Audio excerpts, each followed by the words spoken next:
You found the coolest place to be, the PlayStation collecting nerds, and come on, won't you stay with me? Welcome to the show. Gather round the boys and girls, collectors from around the world. Let's show the people what they need to know. Welcome to the show. Gonna talk to guests, what we got the best. Gonna put their knowledge to the test. Gonna laugh and eat, gonna live the dream. Gonna show you things you've never seen. Gonna sing the song, gonna break the song. Gonna rock this party all night long. So come on everybody, let me see you dance. Get yourself ready for one more chance. You found the coolest place to be, the PlayStation collecting nerds, and come on, won't you stay with me? Welcome to the show. Gather round the boys and girls, collectors from around the world. Let's show the people what they need to know. Welcome to the show. Welcome to the show. Welcome to the show. Welcome to the show. Yo, yo, yo, what is going on? What's up, Welcome. Back at it. Welcome to the PlayStation Collectors Podcast, Season 2, Episode number 34. And tonight we welcome back to the show Kleen. Welcome back, Kleen. Thank you. Glad to be back. What's up, man? Thanks for coming back. Yeah, of course, anytime. Always love showing some stuff to the people. To my So, Kleen, I know a lot's happened with you since you've been on last, man. So tell us what have you been up to? What have I been up to? Working a new job, putting in hours. It's a really cool shift where it's night shift, and it's 7 on, 7 off. So I work 7 days, and then I have 7 days off. So I really love it. Like right now, I'm in my off week. I just do whatever the hell I want for 7 days. That is very cool. Yeah, nice. Yeah, I really like it. So that's what I've been doing. Been going really well. Spending a little bit too much of my money from that on games, I will say. Guilty as charged, but I mean, that's the benefit and the beauty of getting a new job and getting a pay rise. And yeah, then the you get beauty a or the money to spend on video games. yeah. More money, more games. I'm trying to rein it in, but you know, No, it goes. No, it's tough. Like, you know what I mean? Like, you know, you get like a little bonus check, and then they're like, "Hey, there's a new Steam Deck OLED coming out." Yeah. And you're like, oh. and the way I am with PS3, I can always find some cool shit I want for PS3 if I look hard enough, dude. Like, especially when I'm looking international, I'm looking, you know, just all over the world. I can just find what's cool shit infinitely. So that's where the problem comes in. You know, it's just a black hole. Yeah. I just started like getting into like some more Japanese collecting and stuff like that. It just opens up a whole world, and it's like, oh man, there's some really expensive Japanese games. And then I was PS3 only for the longest time, and a couple months ago I bought a PS4. I finally caved after years and years and years of not doing it, and I already have like 100 PS4 games in a couple months. Like I've been going ham. Dude, it's the prime time to be buying PS4 games. And the PS4 is just so sick. It's blowing my mind how sick the PS4 is. The library, like I knew the library was cool for the PS4, but actually delving into it myself, so many amazing games on the PS4, so many platformers, so many RPGs, so many action RPGs, so many rhythm games, everything, visual novels, FMVs, VNs, story point and click adventures. Like it. I was talking about this the other day. Like a lot of people talk about like the old days are the best days of gaming and stuff, and I'm like, I don't know. I honestly feel like we're gonna look back on the PS4 with some serious fondness of how insane you could awesome argue. It was. Yeah, you could argue the PS4 is the best library of all time right now. Like I don't think that's crazy to argue that. Well, we could sit here and name almost 1,000 PS4 physical titles that you should have for your collection. Yeah. Which is actually ridiculous. Like, and I would also say there's a lot of junk on the PS4. I mean, just like any system that has a lot of games is going to have a lot of junk. But yeah, but that's fun to collect too. We have a whole guy coming on it named Nicolo to come talk about that. Yeah, full set PS4 for all the weirdest games. Mm-hmm. What's that? Sorry. I think we're past the 5,000 point on individual physical releases on the PS5 now, which is just insane to think about. And if you want to include like versions from each region, you're looking at like well over 10,000 games, which is just absolutely insane, you know. And that's just one system, and they're still making PS4 games. Like, it's crazy. Yeah, I've rumored that like most of the like once like now the new PS5 Slim is out, like they're gonna start phasing out PS4 releases for most of like the major developers, but like limited run companies and small print companies will still be making PS4 games, I think, for quite some time. If you I don't think they're know, more popular than PS5. I really do. I didn't say that we are seeing it already today. Like, we're seeing games that aren't just PS5 only, not getting PS4 releases. You know, you can buy them digitally on the PS4, but there isn't a PS4 version, which I enjoy because you know, we don't need PS4 games at this point. Like, we can just have PS5 games. That's what. See, you guys were talking about the game Sea of Stars last week, RPG, and I was hoping that would get a PS4 release because I don't have a PS5. But that's an example of it came out digitally on PS4, but I'm pretty sure they're not releasing that physically. PS4, just PS5, Switch, and stuff. I don't know if I've seen a PS4 copy of that. I was googling it and I couldn't find a PS4 copy anywhere. Well, PlayAsia is the only one that has the Asian release that I'm even looking for. Let's see what they got. I want that game I'm waiting for the release. I just beat that game. I love it. Nice. I believe that this week marks the 3 years since the PS5 got released, which is pretty crazy to think about. Yeah, so far I think it's just the Switch multi-language Japanese cards pre-ordered on PlayStation. They don't have anything else. They don't even have PS5 yet. Yeah, while we're talking about PS4, if you don't care, I have a few Asian PS4 games I picked up. I would just like to show Sure. Yeah, go for it. What I picked up, because Asian English, my thought process was like I'm coming from PS3 and I just know what Asian English PS3 is like, so I was like, Asian English PS4 seems like a good thing to go for if I can get them reasonably priced. Like, seems like it'll go up in the future, you know, just generally. Be warned with Asian PS4 games that there's like well over 100. Yeah, there's way more. The scarcity is different, but just the idea of having an English game that only came out in that region just kind of makes it, you know, more desirable, I guess. Girls und Panzer. Dream Tank match. Just go through them quickly. Oh, yeah, nice. No More Heroes. Saga games. Yeah. Super cool RPGs. I picked all of those up on Switch, and I kind of wish I had done it. I got the PS4 copies now. But yeah, I'm still missing Romancing Saga 2, but I have all the other ones. Nice. That's 2 is probably one of the best ones. This one, I still want to get the other variant of this. I think it's Scarlet is the other. I have both of those. Nice. Yeah, so I actually bought the Japanese copies like a bonehead, and had to sell them to get the Asian English copies. And it's only it's only English subtitles anyway, but right. Still. Yeah, loves these volleyball. This is one of my only slippies is Origin. I love this slipcover. That has English? Yeah. Oh man, that must be expensive. I got this for a pretty good deal. I think I paid $50 for this slip, but I could only find like 1 or 2 copies. I think it's pretty rare, but that's Onichambara Origins. Okay. Yeah. I think it's a remaster of an older, like the first 2 or first Onichambara games. That makes sense. And one of the other are stupid, but they're fun. Yeah, I've never actually played them. You're in a bikini and you have a cowboy hat and you have swords and you kill zombies. Right. I mean, I don't know. I mean, if you, I'm sold. If you wrote that down, would you like to play? I'd be like, yes.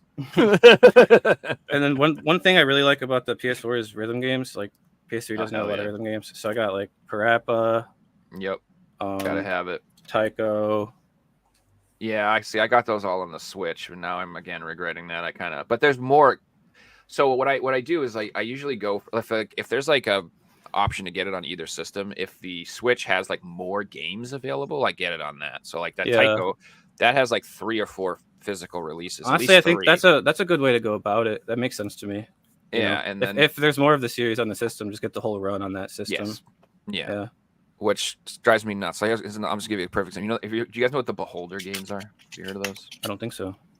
They're like these weird, creepy games. They're kind of different, each one of them. But I bought the first one on PS4 because the PS2, the sequel was announced on PlayAsia, and the third one was announced too. So I'm like, cool, I'll get them all on the PS4. So what ended up happening is I got the first one, and the third one came out, and the second one just never came out, and it's like died, and just never happened, and it got released in PAL on the Switch. So now I'm just irritated, and I have to like sell my copy and get them on the Switch. It's like so annoying. Sorry. And then this too, DJ Max, another rhythm game. Hell yeah, that game is hard, man. Yeah, I was about to play it soon, bro. It looks really cool. Yeah, that's if you're like seriously into rhythm games, that's like for like the real deal. People like build their own controllers for that game. Wow.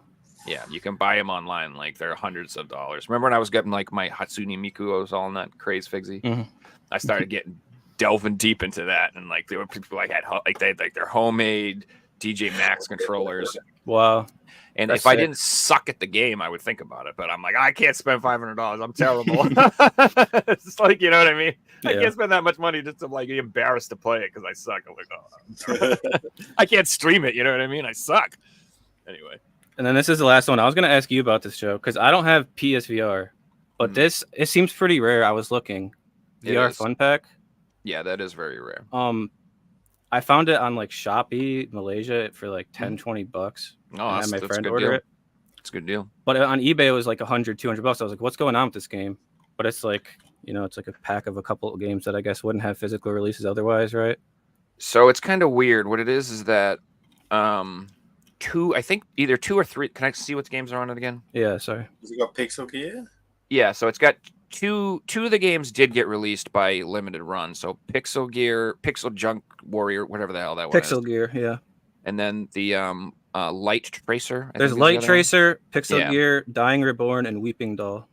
Yeah, I don't think Weeping Dolls or the other one got any other physical release. Okay. So that's why those 2 games are exclusive to that pack. I see.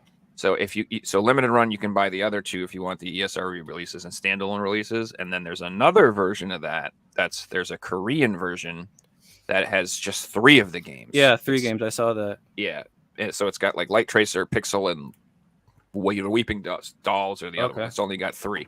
So now that I think about it, I'm like, I don't know if I ever bought the Korean version. I'm wondering if I ever did. I gotta track that down now that you brought that back up. I forgot about that being a variant. I kind of fell off the variant train on the PSVR because it got a little absurd. Yeah.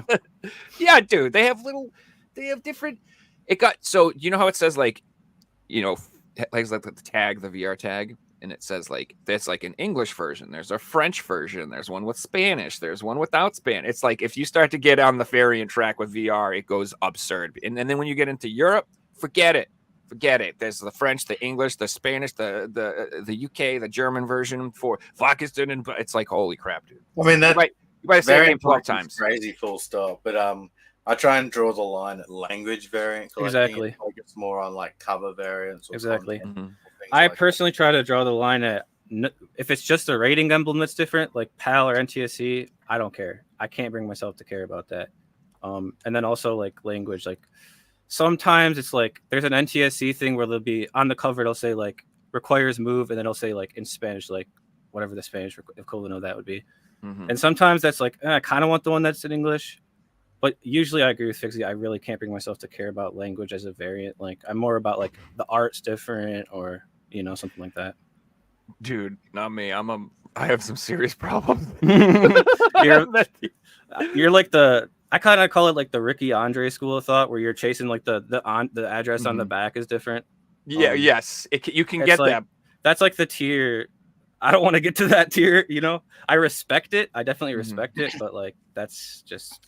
So I started up. I wanted all the ESRBs, and then when I saw there was like the US version and the French Canadian version, I went, oh no! And I went through my collection and I found all the French Canadian ones, and I pulled them out and I'm like, get out of here! And I replaced them all with just the regular. So I have like a tier system of my PSVR collection. I'm like, if it came out in ESRB and it's the American version, I want that. If it only has the French one, I'll get that. Then I'll get the PAL. Then I'll get the, I want the UK PAL. I don't want the other version. I want the UK PAL. And then if that's not available, I'll get the other version. And then if it's like I have like this tier system of like how I collected it all to have the versions I want so that I could sleep at night. I had the same thing with my PS3 collection. I went for a full set, and that meant I get the Australian version. Then if an Australian version doesn't exist and a PAL version doesn't exist, I go for the UK copy. And then then you have the NTSC exclusives. And then the Asian English exclusives, the Japanese games that have English. It's like all tiered in your mind. English versions, and that's how the tier goes down. I feel like I've been liberated from that with PS4 because I went into PS4 with the mindset of I'm just getting the cheapest copy of everything, and it's been so freeing. Like I just like the Trails games. I got like I think the first 2 Trails games were like $20, and the NTSC ones were way more. A bunch of games, Galgun.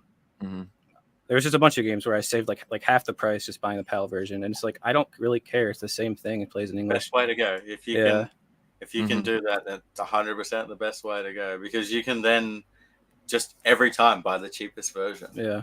If there's a Chinese English version of a game that goes for $200 and it's $20, you're saving $180, and you can still play it. Like there's absolutely no difference. Like unless you're going for a full set, that's usually the best way to go. Like the only argument I can see against that is if you're trying to get a full set of one region. A lot of people do it because they want to do it, and it's OCD things. And I understand it. I did it for PS3 most of the time. You never say someone's doing it wrong because they only want to buy NTSC games or only want to buy Australian games.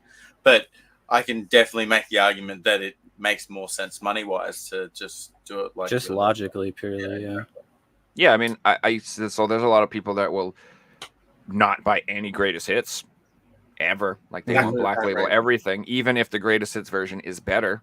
They still don't want that. They want the Black Label version in their collection because of the uniform. The game mightn't work without a download day one, and people would still prefer the broken version over the greatest hits where it works on the disc. And I'm probably guilty for that. Which, that's where the collector takes over from the gamer. Yeah, exactly. I'm guilty of that with German stuff because I hate the USK, the giant USK square. Mm-hmm. I'm going through that mentally right now. There's you know how they're remastering that Legend of Legacy game, that 3DS game on the PlayStation 4? Yeah. So I was just like, what if they did that with anything else? And I didn't realize this, but they actually released that game Alliance Alive. Have you ever heard of that one? That was another 3DS RPG. That came out on the PS4. And I was like, oh, hell yeah, I'm going to pick that up. That's cool. And then the US version is like twice, if not triple, the version of the PAL. And I'm just like, oh, man. Is that it? Yeah, that's it. Yep. Yeah, that's it. This is an expensive PAL game, too. So, yeah, I think I paid like $60 for that. Well, everything in Australian gets a price. Yeah, well, that's true. It's probably like $20 in the UK. I've seen it on eBay from like $20 to $30. But yeah, in the US, it's like 50, 60 sealed. It's really, it's a lot more. But so yeah, it's like. Oh wow, we have. But I did that exact same thing with the Trails games that you did. I did the exact same things because magnets inside too, which is pretty cool. Yeah. So with the Trails games, what they did is they're jerks. They released like a regular version in the PAL. You could just get the standalone game, but in the US, they only released those crazy boxed editions for 1 and 2. So that's why they're so goddamn expensive, because you could that's the only way they sold them. So you might see someone selling the game occasionally, but it's still going to be really expensive because it came out of that collector's edition. So it's just ugh. And I actually have the first one. I have it sealed because it was one of those things where I don't even remember. It was like somebody somewhere I was watching, somebody was like, these things are on sale. They're like $50. Buy them. And I was like, oh, hell yeah. And I tried to get both, but the second one was already sold out. But I was able to snag the first one from GameStop for like an hour when they were on sale. But yeah, I'm almost consider selling it though, because it's again one of those things. Do I either cough up the money to get the second one, or do I can't just have the one? That drives me nuts. Yeah. Buy 1 and 2 PAL version and make money. I already have the 1 and 2 PAL version, which is what I want. I don't like collector's editions. I'm a weirdo. Not that I dislike them. People are like, what do you mean you don't like? I'm like, they're awesome. They're super fucking cool, dude. If I had a mansion and a giant room and $1 million, sure. I'd have Halo statues. I'd have freaking everything under the sun. But for my collecting purposes. I'm very like, I want just the game. That's what because I am ultimately more interested in playing games than collecting. I do like collecting; it's fun, but the gamer wins out in the end because like that's what matters to me most. Like, can I play it? Is it like the right one? And that's all. Speaking of what you said, Joe, about preferring the game over the collector's edition, I really dislike when a game only gets a release as a collector's edition. Yeah, it's like then you can't put that game in the collection. You have to open it.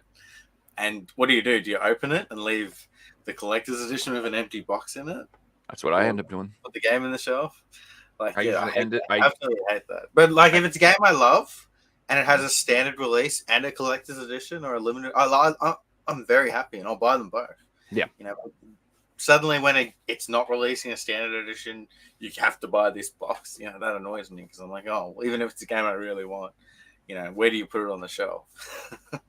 And it might sound like a silly thing to say, but when you've been collecting for a long time and you don't have much shelf space left, those things matter, and you can't just buy everything. You have to be selective of the big things that you buy. But when it's a single release, you can just buy it because it fits on the shelf. I was actually mad when I got the game. I got the Astro Monkeys Revenge, that Willy Jetman game. I didn't want a big old box. I just wanted this shitty little game I thought I was getting. It looked like a crappy little indie game. That's all I wanted. And they were like, no, dude, you're getting a box. You're getting a light. You're getting a thing. I'm like, man. Which is cool. It's a good deal. It is cool stuff. But for me, like I said, it's like I hate. Did they have an option to buy just the game? Like, I hate these size boxes. Like, what the fuck? What the hell is this? What do I do? This? Do I do this? Do I do this? Where does it go? I don't know. Keep it uniform, please. Do you build a shelf just for that? Yeah.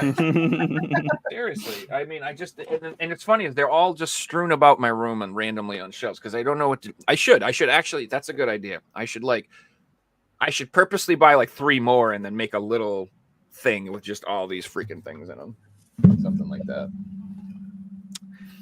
It's just awkward. What do you do with them? I'm getting rid of them all, so I don't know what to do with them. Put them on eBay and make them someone else's problem. Well, cool. I need 3 more. What do you got? Metal Gear Solid 1 that I sold, but it hasn't been paid for, so I need to cancel the order. Mm-hmm. I got One Piece. There's a few of them out there. Oh, what One Piece is it? Is it PS4? Yeah, I'll find a photo. It's PS3. Oh, all right. I'm getting all the One Piece games on PS4. Yeah, so Kleen, dude, you picked a great time to get in the PS4, friend. Like, it is heaven right now. And it's funny because in my mind, I'm like, I really shouldn't be buying games right now. And then I look and I'm like, oh my God, everything's $20. Yes. Yeah. Everything's $15. Everything's $20. Brand new sealed games all day long. RPGs, action games, fighting games. I'm just like, dude, this is killing me. Like, I mean, it's not killing me, but I love it. I'm having to slow down on PS4 because I bought so much that I bought like 100 games. I've played like 3 of them.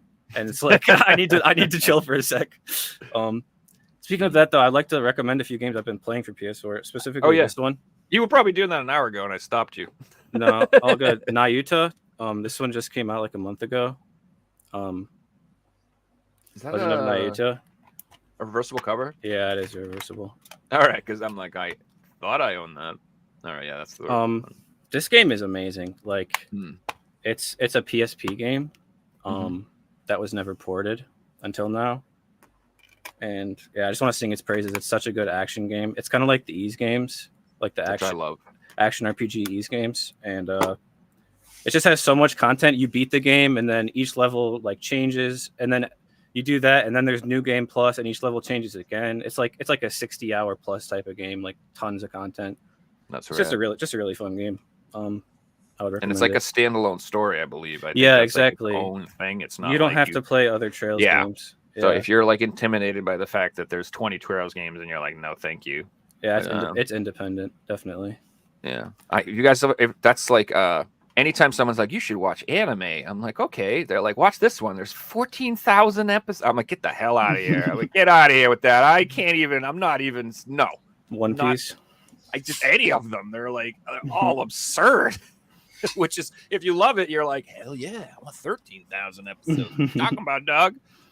You mean I've got the rest of my life to watch this? It's just intimidating. It's like my favorite book series is The Wheel of Time. It's but it's like 13 books and they're like 800 to 1,000 pages each. So try to get someone to read that. They're like, no.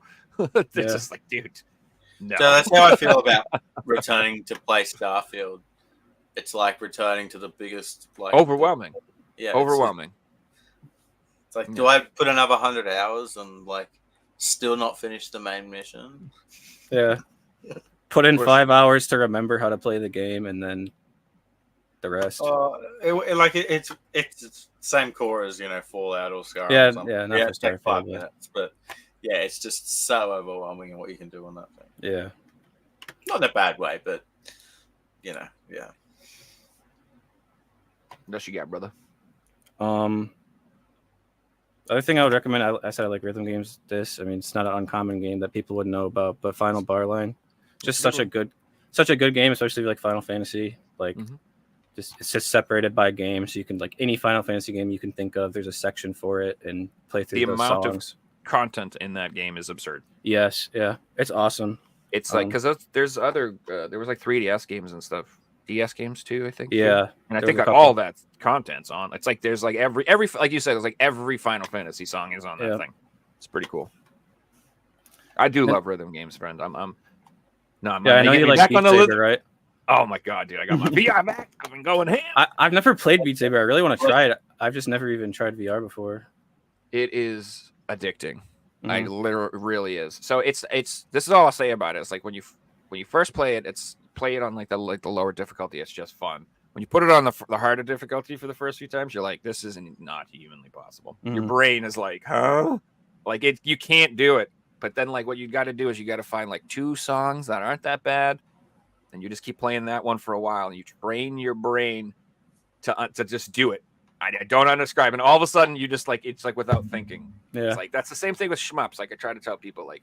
I'm not thinking about anything when I play games like that. I'm just like, I let my subconscious like lizard brain take over and do it. Yeah, you have to enter a flow state. You have to get the muscle memory, and it's like I don't know how to describe it exactly. Yeah. And then last one I've been playing, I like 3D platformers. This is just like a good throwback 3D platformer. Oh god. Nice. Just kind of feels like an N64 game. But really tastefully done. You have the grappling hook you get through the levels with. You have a frog that shoots the frog tongue. Yep. That's why it's called just Frogun. Just a fun game. It's not expensive. I recommend it. It does look cute. Is it Frogun or Frogun? That's the question. I don't know. I mean, if Frogun would make more sense because Frogun makes me think you shoot afros.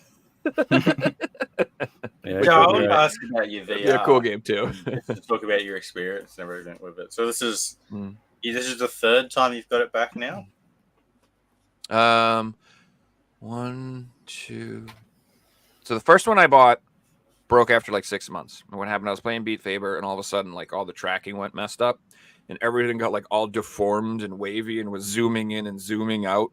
And let me tell you something: if you have any motion sickness problems, this would have made you vomit immediately, because I was like, oh god, what is happening? Because it like really messes with your brain when all of a sudden everything gets all screwy. And so then it like crashed. And then it was like, you have an error, blah, blah, blah, blah. And I was like, no big deal. And then it just wouldn't turn back on. So you turn it back on and it would like just power cycle. And that's what happened the first time. And I was like, okay, great. So I shipped it off. Got a new one. Worked for like less than a week. Exact same thing happened. Literally exact same thing. I was playing. Everything went all deformed. Blah, blah, blah. Got the error. Crashed, power cycle, same exact thing. I was like, oh my god. Sent it back, waited another couple weeks, got another one. New headset, worked great. You have to send the controllers in, by the way, when you replace your headset. They want the headset and the controllers. So I sent it all back. They sent me the new one. The freaking controllers they sent me were like drift or something, where like the analog is stuck going to the right. Yeah. So every time I turn on my controller, it just goes, and it gets stuck on the right, and it's like you can't go left to go anywhere. So like you can't play any games that require or have that input. Luckily, even though that was broken, I could use my regular controller to get into the game and then you can still play with the Beat Saber sabers because you don't need buttons. It's just you're holding freaking sabers, so it doesn't really matter. So I could still play, luckily, but then either way, that didn't work. So I shipped it off again, and this is the fourth one now. It's the fourth headset I've gotten, and so far so good. All the buttons work. It's not doing any stick drift, and everything's working fine. But that's where I'm at. But it like seriously cooled my interest hard in the PSVR 2. Like I stopped collecting. Like I only have 6 PSVR 2 physical games, and I just stopped because I'm like, I'm not investing in collecting a full set of this if the headset doesn't work. Yeah. Like this is stupid. But So that's just following been my up on experience. that, I wanted to ask, how does the warranty process work? Once you get this, you've got a new one. Do you get another? Is it 12 months or 2 years, or so it's from when you bought it? Yeah, you get a year from when you bought it. So my actual warranty runs out in February. So I mean, I don't know. Maybe they give you like 6 months on the one they send you. I have no idea. But technically, February is when my 1 year is up. So you should break this one in like a month or 2. No, bro. If this one goes, if this one literally has a problem, like the same problem, like I'm gonna see if I can exchange it if I can, and then I'm selling it if they send me another one. I'm done. If they send me another one, it's going up on eBay or Craigslist immediately. I'm selling it to someone else. They can freaking deal with it, and I'm going to get a nice PC one. I'm done. I'm just gonna get a nice, like the Steam one or something. How much do VR2s go for? I think like roughly $550 brand new still. Did they go down in price yet? They were $550 brand new. Wow. And then the charging controller thingy was like another $50, so $600 to get both. Wow. And another thing that's really annoying is like you cannot purchase the controllers by themselves yet. They just don't sell them that way. So like if you break a controller, guess what you're buying? You're buying a $550 headset and another set of controllers, baby, because they don't sell them. Like that is in itself to me like insane. I don't know. Yeah. Sony, you can tell like it just didn't sell initially as hard, like as well as they want, and they completely pulled back from promoting it and trying to do anything cool with it. You know what I mean? Which is just going to absolutely kill it, because then people aren't going to make games for it. They're not going to do things like make peripheral controllers, and it's just going to be like the PS Vita all over again, where there's a community who supports it, but Sony don't. So just the fact that they don't even come up with different color models in itself drives me nuts. I'm just like, you guys have like all these cool color themes and stuff like that. You can get black headset, white headset. You can get the Army headset. You can get all the controllers, plates, everything. But the PSVR 2, white. That's it. That's all you got. So like, it's annoying if you have a Spider-Man PSVR, a PS5, or a black PS5 and black everything and blah blah, and then you get a white headset with white controllers. That's annoying. Like, it's just like, why don't they make it? You know, if they're, and especially since like they're primarily just selling them direct. Like they're not. I mean, I guess they're in stores now. I guess you can't get them in stores, but I mean, for the while they were just selling them from their website. So just let people order what color they want, dudes. Like, make a few. I don't know. Why don't they make multiple colors? Because when you return it after 3 months, we'll have to send you out another one. We won't have that color. Yeah. Oh, that's exactly probably what it is. But look, how cool would it be if I had, your PSVR 2 was that blue, and sitting there with your blue PS5 and your blue, that would look freaking fire, dude. I don't know. That would be cool. If it's Sony, if they want to make money, if you make 4 color variants, Joe will probably buy 4 of them. Yeah, the big secret. Yeah, I'm buying all the new plates and controllers soon. So got him. It is what it is. I like colors. I don't know. That's like, I've reached a point too, where I'm more excited about getting weird gaming stuff than games. I get games all the time. I'm like, oh, more games, put them in the pile. I don't know, but I'm like, oh, look at this cool, this little thing, or this little, I don't know, I like that, like a little Hatsune Miku stuff, or like, I was wicked hyped about my N64 Switch controllers. Like, that was my happy purchase for like a month. I'm just like, I'm playing N64 games, baby, because like, I don't know, I like peripherals and getting like accessories and stuff. Like that's a lot of the fun too. I had a phase where I was into it, but I really got out of peripherals and collector's editions and boxed weird stuff. And you get to a point where you're like, what's this exercise bike doing in my room? Why did I buy this? Yeah. Yeah, did I show you? Have I showed you my? Ever show you the rudder I bought for the VR? These things. You can see it that well. What? It's like a pad you put your feet on, and you move your feet around, and like it like moves you, dude, in VR or something like that. What the heck? It only works in like a couple games. Have you tried it? No, dude, I'm keeping that thing sealed forever. Yeah. That thing is absolutely going to be one of those. What the hell is that? Yeah. Collectible things. Yeah, that's If you're into PSVR collecting down the road, I think that thing will be worth a lot of money. Yeah, I can see that. Where that'll just be like a new technology that's normal, and they have a normal way to use it, and That actually works. Yeah. I'm surprised they don't have like little ankle straps with sensors you can put on or something. You know what I mean? Like that. I've seen them done up in like booths and stuff in like shopping centers where they have people walking around in full suits, but I haven't seen them sold in retail stores or anything like that. Well, if you want to look at the cutting edge of all VR technology, check out what the porn industry is doing. I'm sure they have the best everything. They probably have $20,000 suits with sensors and lights, and that is the cutting edge of VR. Lots of valves and suction, I'm assuming. Cleaning sprays and stuff. I don't know. So we can talk about something else. Leave that one for the imagination, guys. Anyway. Kleen, you're telling me that you've been making some deals in Brazil lately, and you've been getting some really cool things out of Brazil. Tell us all about that. Yeah, totally. Brazil's always been like one of those things. Like ever since I saw Figsy's Brazilian stuff in his videos, I was like, man, I gotta have those someday. But it's just like it's one of those countries where it's really hard to get stuff out of.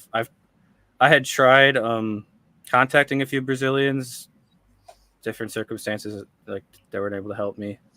But I eventually found a proxy service, it's called Shop and Ship Brazil. It's just like a website. It's just like one dude who runs it. I think he usually ships like auto parts and like stuff like that out of Brazil. But I emailed him. I was like, would you be able to order all these games for me off Brazilian sites? Like Mercado Libre and Shopee BR were the main two. I sent him like 25 links in an email to buy all this stuff. And he said yes, and he did it. So I got a lot of the Brazilian stuff I'd been dreaming about in one box, which was just like amazing. And for half of it, I was like, is this guy scamming me? Like, I didn't know it because it was like a shady website. And like, I had to they don't use PayPal. So I had to literally like Western Union wire transfer him like all this money. That's so sketchy, dude. And then for a couple of days, he didn't like say he received it. I was like, oh my God, I'm fucked up. Like, but yeah, it worked out. It might sound shady, but like the Philippines and countries like Indonesia and stuff have to do it that way. They can't do it the PayPal way because they can't withdraw that money. So then the only way for them to actually get that money is through Western Union. So you have to put a lot of trust in someone in these instances. Exactly. So yeah, I guess I could just go through it. There's a bunch of stuff. A lot of the stuff is Blu-ray packs. So like the game and a Blu-ray together, and they're usually like BR exclusives. So first one, Happy Feet comes with Blu-ray. That one's interesting. It's Happy Feet 2, the game, but it's got Happy Feet 1, the Blu-ray. Yeah, exactly. And the NTSC actually got this like bundle where it comes with it's like the same thing basically, just without the case, right? It's the same bundle. Happy Feet 2 with Happy Feet 1 movie. I think this is like Walmart or something. Fine film, in case you haven't seen it. Yeah, great family hit. I could just get through some of the standard games, I guess. So 3D pack. Nice. Nice. It's interesting. Like a lot of this stuff, you'd be like, man, this is so expensive. When this pops up on eBay, it's like $100 usually. But if you're patient enough and like savvy enough to go on the sites of these countries, I've been saying this for Asian stuff, Japanese stuff. Yeah, eBay is all marked up. Yeah. Yes. If you want Japanese stuff, go on Solaris Japan. If you want Asian stuff, go on Shopee. If you want or Carousel. If you want Brazilian, go on Mercado Libre or Shopee or whatever. What do you think about Temu? I'm just kidding. I haven't used that. Is that meme one where they sell like $5 Switches? You're gonna If get you're like in Korea, there's a site called G Market, which is like G Market. Yep. G It's all Market in or Korean. Naver Shopping. You can change the language to English and use it like that. But that is to say, this is usually like $100, and there was a bunch of copies of this on there for like $10-$20. Same with this. If you put this on eBay, you can charge a lot for this. This is like the Brazilian Rio de Janeiro variant of. Oh, I was just gonna say you got both. That's pretty cool, dude. I'd say you can sell this on eBay for a pretty penny, but there's a bunch on these sites. Like it's not like it's that rare in that country. It's just hard to get out of. I find Chavez carts still like $30 to $40 in Brazil. It's not one of the cheap games. So. It's not super cheap, but it's not like hundreds of dollars. Yeah, like it would exactly. be. Yeah. A couple of slipcovers. These are cool. Red and blue ones. It's like nice. I forget which game this is. I think somebody showed those off before. And do you want to pronounce those ones for us, Kleen? Come on, Figsy. Nah, man. Let little Figsy do it. Come on, buddy. Yeah, I think you got old times. What are those, fighting games or wrestling games or what? It's Saint Seiya games, but I don't know. I've never played the games. I don't know what type of games they are, but I think that's like exclusive to that region. I don't think those came out. These slipcovers are exclusive. Yeah, the Saint Seiya games. I think it's Soldier's Soul, Brave Soldiers. Yeah, This would be Brave Soldiers. I think Alma de Soldados is Soldier's Soul, etc. There's a purple one of these slipcovers that I still have coming that I think it's significantly rarer than these two. I actually had to pay a lot, even in Brazilian dollars, for it, but that's coming in the mail. Nice. There's only 500 in the world. It was a store exclusive slipcover that was sold in Brazil, and it was only 500. That's why it's so expensive. Damn. Yeah, I'm so excited to get that. It just randomly popped up. And then this one, I have to say, this was the golden one to me, like the one I was looking forward to the most. Ever since I saw this, I was like, man, I have to have this. And that is the Hot Wheels one. Nah, that's cool. It's an Acura. That's cool. Acura NSX. So they have different car variants of that? Yeah. I don't. Oh, no. Figsy, maybe you know more than me, but it can come with like a ton of different cars. I've never seen the same car twice. I've never seen someone have the same car. Yeah, exactly. Every single one's different. Forget it. That's just so whether it was like a set of them or it's like literally any Hot Wheels car at the time could have been in this. I have no idea, but yeah, for various. Yeah, I feel like they would have been given like 300 or 400. Yeah, and in that lot, there's going to be like 3 of them are all going to be the same. So there'll be like 100 of these, blah, blah, blah. And yeah, it's rare to find the same one twice. I believe I've got a green truck in mine. Yeah, cool. You were telling me. It's rare to find in general though. Like I've been looking for this for years. I've seen one for sale ever, which is this one. It's seriously like a unicorn. So someday some helicopter is going to land in your yard and some rich Saudi prince is going to come out and be like, I am collecting all of the Hot Wheels. I don't know, he's French. He's French. I don't know why he's French, but it's a French Saudi Arabian prince. Every variant includes yours. Now, what do you want for I will give you anything you want. I must have them all. And then the rest are just more Blu-ray packs, so I'll run through them quick. This one is Jurassic World plus Jurassic Park Blu-ray. Let's go.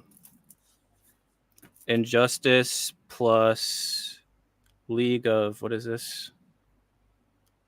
League of Injustice. Justice League Doom is the movie. Justice League Doom. I just wanted to add on that Hot Wheels pack quickly. So there's a PS5 Hot Wheels released the same way, but the thing about those ones is everyone got the same car. Oh yeah. I think it's so much cooler that everyone got a different car. Or like the Rocket League one where they all got the same like Rocket League Octane car. Yeah, exactly. So in the Hot Wheels collecting scene, the way it works is people collect like their favorite car. So if you're into, Mustangs, you just go for Mustangs, or if you're into like Jeeps, you just collect Jeeps. Yeah. So if there's a certain one of those that's just one that there's heaps of people that collect, like that could shoot up hundreds of dollars. That's true. That car, because it's a different collector base are after it. Like right, like an Acura collector would like specifically want that. Yep. Right. Yeah, exactly. And there could be a Facebook group of accurate collectors, and there's 20 of them who all want that one piece, and that's a good money point. isn't an issue for them. Where like I've got 5 of these packs, but they're all different cars. It means nothing to me. So it's actually crazy to think of how like crazy that piece is down the line. Yeah, totally. Did you see that Facebook post about the PS2 console that looks like a car? That was from Need for Speed Underground 2. Yeah, that's so cool. The prototype console that came out. Yeah, it's like one console they ever made. It's like a car, and like the hood pops open, and you can put your discs in. It's a functioning PS2 that plays games, and like only one was ever made, and like that's a perfect example. Like I can see the crossover appeal for that being insane. Like if you're into like cars, collecting, like games, oh man, yeah, it's just nuts. Yeah, it's a similar reason that the Lego packs are good because there's so many Lego collectors. Yeah, especially the ones that have figures in them. The ones with figures in them sealed are like, I would say, like really good to go for. And then adding to that, the ones that are Marvel are even more collectible because there's so many more Marvel collectors out there than anything else. So those are like it ticks. Marvel collectors, you tick the box of Lego collectors, you tick the box of PS3 collectors. Like so many different collector bases are all tied up in this one little piece. Mm-hmm. Interesting. And then this is Shadow of Mordor with Return of the King. A Lego Lord of the Rings with Fellowship of the Ring, I believe.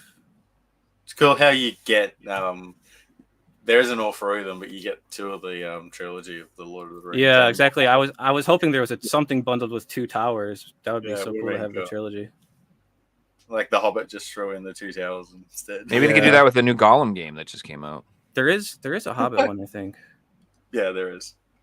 Mortal Kombat with the Mortal Kombat movie, Legacy, I think it's called.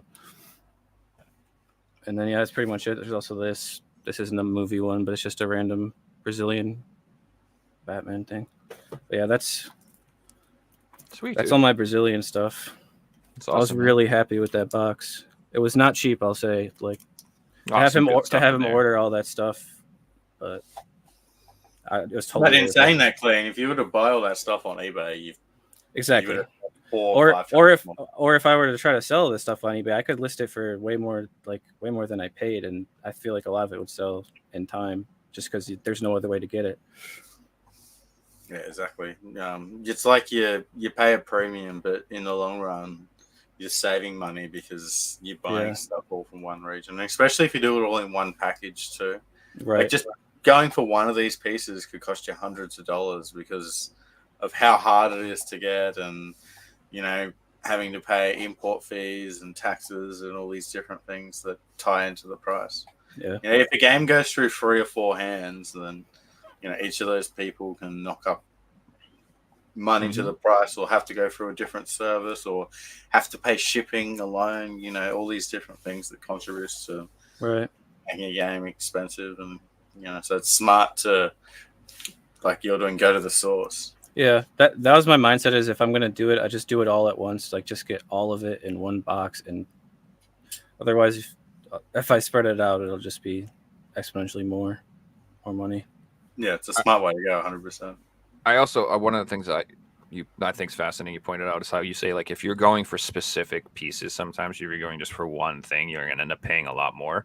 And what I'll do is I always try to look for lots or bundles all the time. Like that's a big thing I do on eBay. I don't just look up the games I want. I look through lots because if there's a lot and there's one freaking expensive game in there, and I can get that lot for a reasonable price, everything else is to get my money back. And now I'm getting that game for a great deal. And I do that quite often. Like I'll try to say there's a $100 game and there's 20 games and it's going for like $150. I'm buying that because I'm taking that $100 game out and I'm sending everything else to try to get like $100 back. And now I spent $50. Yeah, you can profit doing that sometimes. You can just buy stuff and flip stuff if you're just reselling it and to do that. But like I'm not that motivated to make money off it. I'm just there to get my game. Like, which should be good though, because then those games become free. Correct. Yeah. That is the way to do it, is to find those lots, sell all the stuff you don't want, and keep that one game. And then after free 4 weeks or however long it takes. You just got a game for free. Yep. Yes, it's a little time and a little effort, but it works 100%. It works. Just takes time and effort. That's what you're paying. That's where the money cost is. You know, your time you pay. Even sometimes it could just be 2 games bundled together. You know what I mean? Like, let's say I'm like I was after, like, when I was collecting the Ratchet and Clank games. If I bought them all individually, I would have paid a lot more. But like, I would find like 2 of them bundled together, and they'd be like half off that way, or something like that. Or it'll be bundled with another game, and I'll just sell the other game, and now I paid $10 for the game or something. Little things like that is always worth it. And I'm also big on trading. I love trade bait. So I like buying those bundles and having those lots, because then I can have like some games to trade that I don't give whatever. I can go down to the store if they actually have something in my local store I actually want. I'm like, it's all overpriced because that's how they are. But I don't care if I'm trading a bunch of games I don't want. I'm like, hey, whatever, bro. You're paying for I didn't pay a lot for these, so I'm getting more than I'm getting overpriced return, if that makes sense. So it works out if that. So that's how I like to do. So I don't like buying anything expensive anymore without trading or doing something to make it a little cheaper, because it's not so painful. Yeah, and it's 100% spot on. Like when I was doing my full PS3 set, it was like PS4 collecting right now. You go on Facebook and there's people selling. Actually, I take that back, because people aren't selling their PS4 collections because you can play them on the PS5. But back in the PS3 era, people were just selling their collections because they were buying the new console, and that was happening all the time. I would argue that I probably bought, for a set that was 1,300 games, I probably bought 5,000 PS3 games. Yeah. Same games multiple times, and especially like Lego games. And I would have bought each Lego game 20 times. Because guess what? You buy those games to get those 1 or 2 kids games that finally I've got a complete copy. It's got a manual. That's in the collection. Sell the rest of them. Now I got money to go and buy this next lot that pops up on Friday. And, I've done that for 5 or 6 years. Like, I started off selling to pawn shops and selling to, EB Games. And, I wasn't, like, looking back now, I would have looked like I was getting ripped off. But at the time, I was still making profit and still making money. It's easy money, for your time and your investment, You don't have to be making $1 million to have something viable, as long as there's turnover, and you have the money to buy the next lot and things like that. It works, and it works with collecting too. Like, it might look like a bit of work, but once you do it once, it becomes easier and easier. So I'm hoping, I don't know if the day will come, but I'm hoping that when the new Switch comes out, or whatever the new Nintendo comes out, I will finally start seeing some Switch bundles on these sites that are good deals, because that's like the only console where it's like, used games you're saving $5, $10 maybe. It's like you're not saving. It's like not like the. I don't know. I'm hoping there's a day that comes where I can go on and it's like, Switch in 10 games, $200. Okay, now we're talking. You know what I mean? Like, what's gonna hurt you is reality. If that happens, it's because the new Nintendo console isn't backwards compatible. That's fine. Because if it is, people are going to hold on to their Switch games. If it's, I mean, I don't know. I mean, the Switch is going to be insanely valuable. No matter what happens. I feel like even if it's not backwards compatible, it'll still hold its value. Like, if any past Nintendo system is an indication, then this is the second most successful console they've ever had, right? Just the DS, and the Switch is number 2 for the most they've ever sold. So I have and also, people laugh at Nintendo or whatever, but like they have the entire domination market for girls who like to game, 100% dominated on the Switch. Yeah, there are a million farming games and cozy games. My mom and sister have put in hundreds of hours on Animal Crossing, and they don't really play other games. And I don't think that I think this will be like one of the first times like you're gonna see like a demand for girly games like you won't believe. Like, I promise you, like Animal Crossing, Stardew Valley, and Fae Farms, and all. I love all these games. I don't give a crap. Whatever. Cozy games. I don't cozy games. Yeah, whatever. That's what. It's true though. There's a crazy market for that. And my mom was like, "Do you know any other games like Animal Crossing?" Because they'd played it so much, and I was like, I was looking for other games similar, and there was not a ton that was like screaming out to me. I mean, there's like Stardew Valley and stuff like that. But oh, bro. We got to do it. I mean, you can get it in the Harvest Moon bro. Yeah. There are a lot of games. Story of Seasons. I told her Story of Seasons, like Pioneers of Olive Town or whatever. Yeah, Story of Seasons. They'd like Stardew Valley's the goat. Like just straight up. If like they haven't played Stardew Valley, that you should just tell them to play that. Yeah, that's true. That will be a hit. Like a game is so addicting. I freaking got addicted to it, and I'm it's funny too because like I was like I got it when it first came out. Like I was like, Me too. I was like 2016 playing Stardew Valley. And like I was just like I couldn't believe how much I liked it. It was shocking. Like I thought it would be like something fun I'd play for a little while. Like, yeah, made by one person. Yeah, I'll give it a go for a couple of hours. The sun comes up. I'm like, where did you come from, son? Yeah. I thought you were in the video game. Now it's 7 a.m. and I haven't stopped playing yet. Let's see, it's year 2 and I just started. That's one of those one more day games, I call it. Just one more day. It's just we'll just do one more day. We're so close. You know what? We're so close to the end of spring. We'll just finish spring. Let's just finish spring. You just keep going. A new month, I can do this, and I can catch that fish. It's raining today. I can do this, and yeah. Yeah, and then suddenly it's like winter, and you're like, "What the fuck?" Yeah, that game is sick, dude. All the Rune Factory games are amazing too. Yeah, I highly recommend those. And they've ported 3, 4, and 5 is the new one that's on there, and they're all really good. So, yeah, I mean, there's plenty of stuff on there, and like I said, I just think that's gonna make them very collectible too. And like, there's a huge market for that. So I don't know. I'd be buying up games like that as well. Yeah, gentlemen, I think it's that time where we like to play Figsy's quiz. So let's get into it. Let's do it.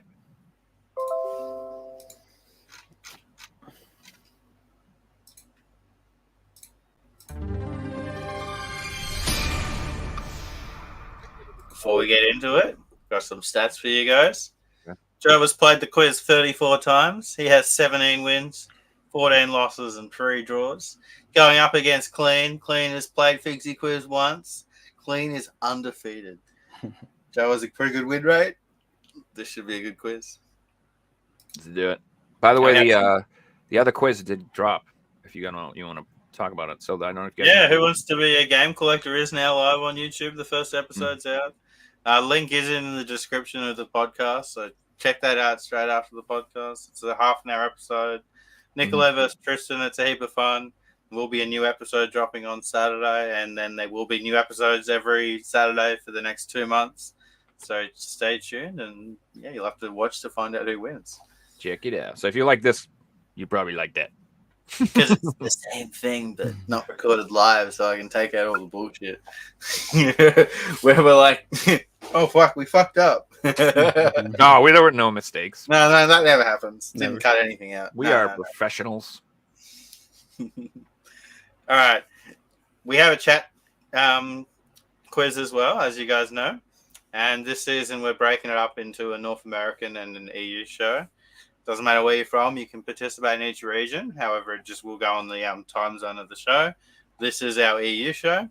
So in our EU show right now, we have Banfi and Evan, who both have 1 point. So first to 5 points will win themselves a video game. So chat, your question this week. I need you guys to name the video game.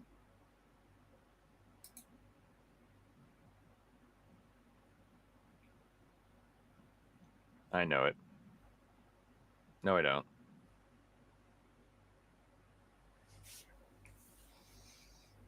So if you don't know this is our new style of question. So you have to rearrange one letter from the photo to get a title of a video game. While chat are thinking about this, let's get into the quiz, guys. I have no idea. Kleen, you are undefeated. I'm going to let you decide who goes first tonight. Me? Go first or second. Kleen? Oh, I'll go first. All right, so Kleen's going to go first. Joe, you'll be going second.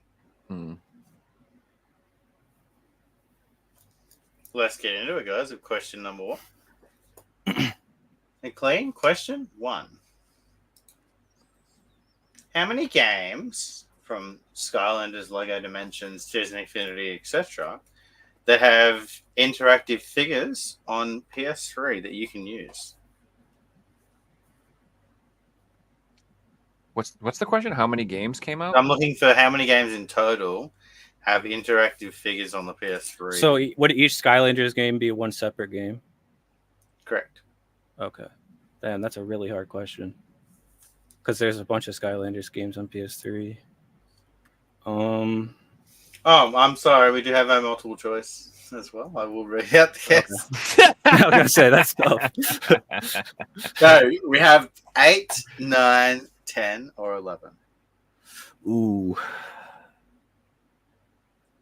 I want to say 9. 9 is incorrect. Joe? Hold on. Let me just. It is 10. 10 is correct. Yeah, of course it is. Nice. This is why I win, baby. So we had Lego Dimensions 1, we had 3 Disney Infinity games, and then there were 6 Skylander games. I knew that. 3 Disney Infinity games, huh?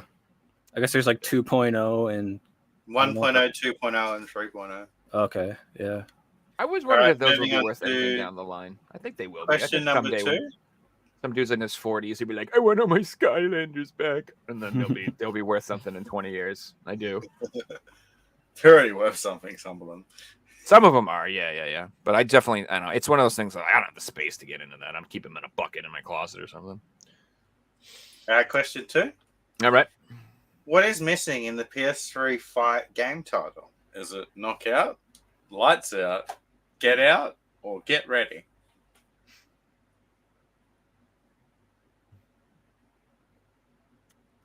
Lights out? The fight, Lights Out is correct. All right. I did collect all the Move games at one point. Well, not all of them, but I got most of them. Please excuse me for 30 seconds, guys. I'll be right back.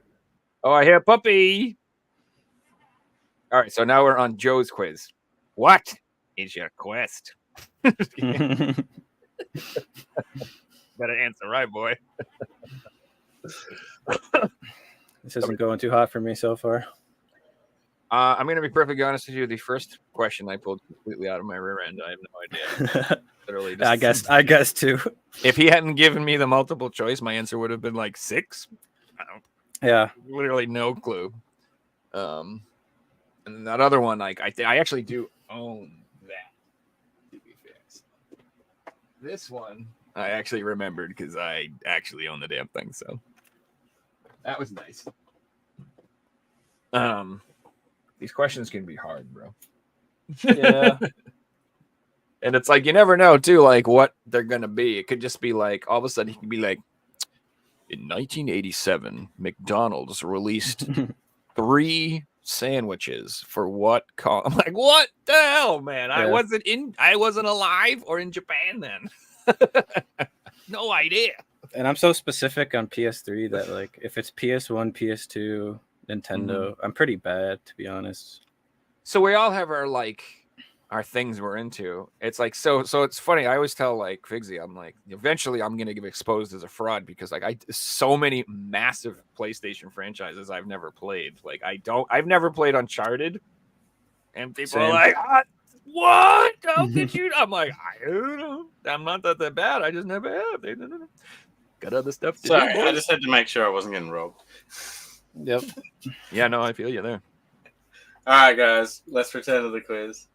Someone in chat was asking if I Have Judgment counts, but I Have Judgment didn't use interactive toys. It used the camera to read cards, so it didn't really count. All right, so we have a quick score update after 2 questions. Joe's got an early lead of 2 points. Kleen's right behind. Let's get into it with question number 3. Question number 3 will go to Kleen. Kleen, what NTSC PS3 limited edition came with a hairbrush? Oh man, I'm bad with limited editions. Hairbrush.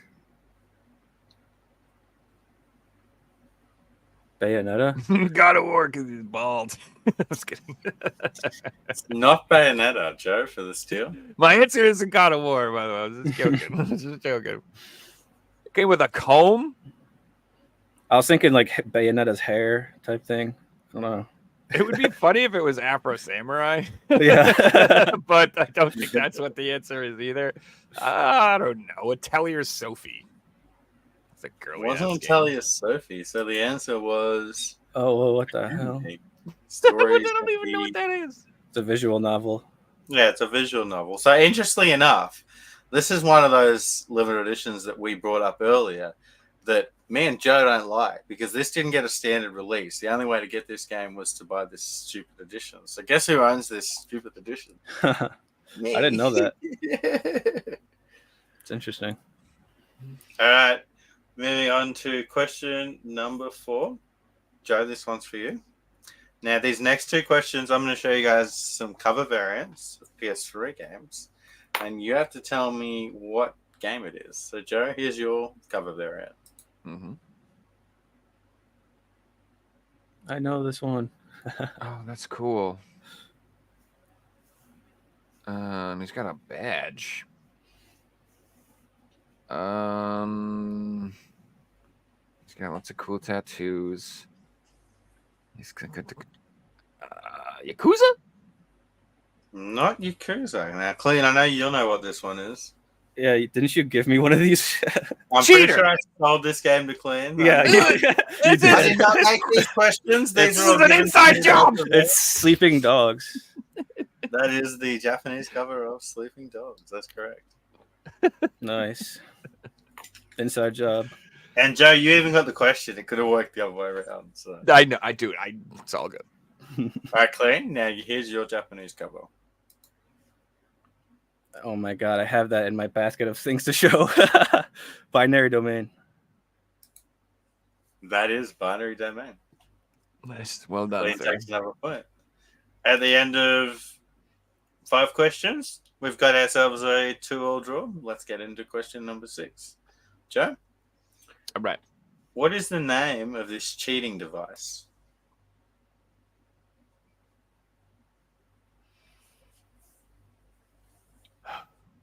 God, is that the?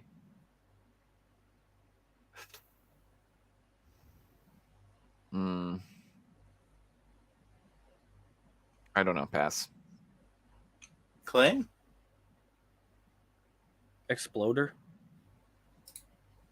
That is Nice, dude. I'm gonna be completely honest. You can read it on the side. Oh, you cheater! Like it's not cheating because it's in the picture, but I'm gonna. So good. It's in the photo. Yeah. Where is it? What the inside job? I'm not gonna take the. I'm not gonna I take respect the story there. No, you got it. Let's go. Moving on, I just want to double check if chat's got the question yet. Chat have not got the answer yet. So I will just bring up chat's question again. That one was hard. I don't know. Chat, your question for the week, and for 1 point, name the video game.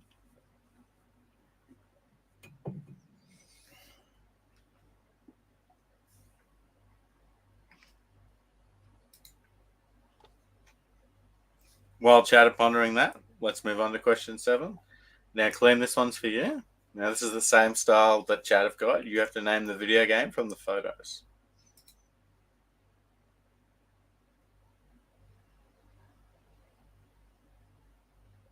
.3D collection.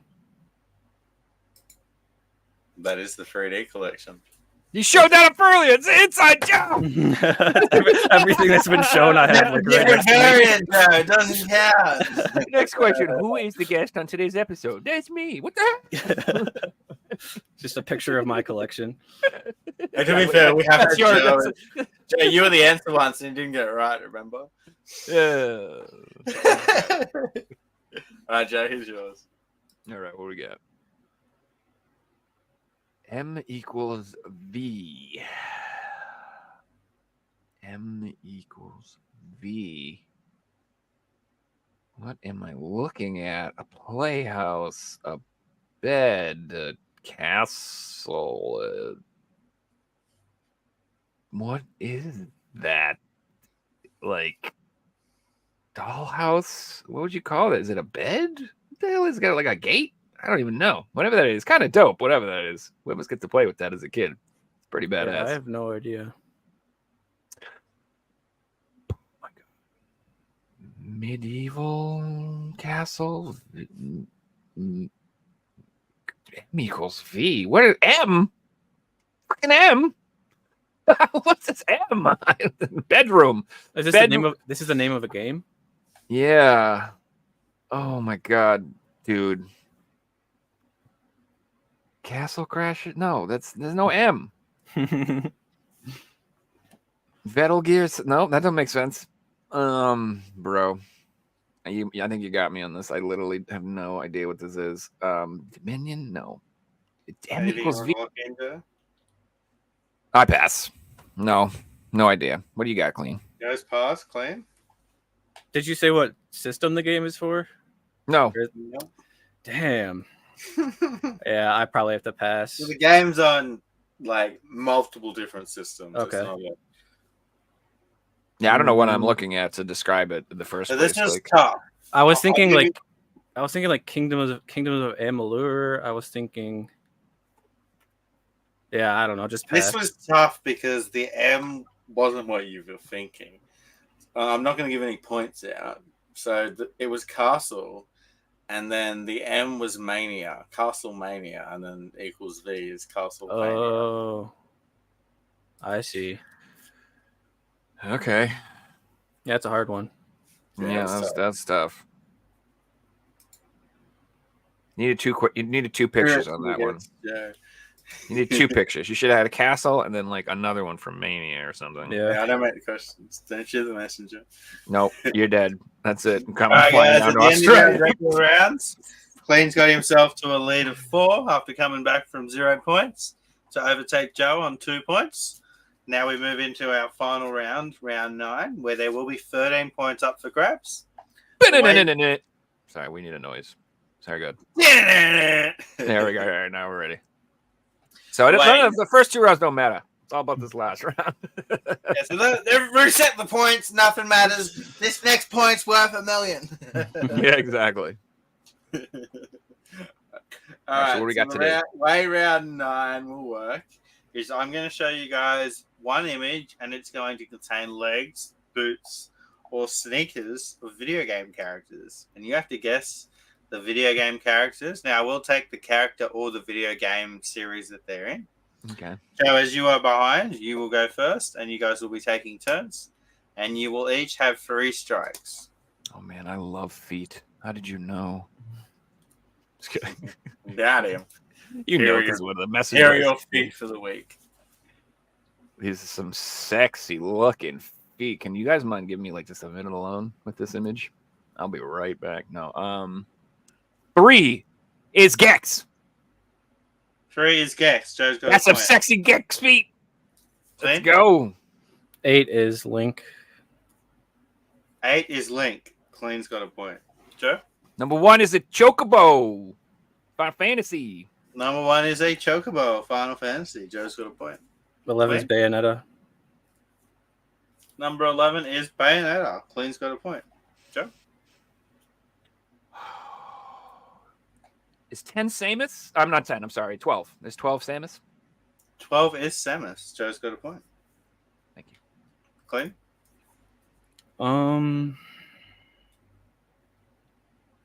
They're getting harder.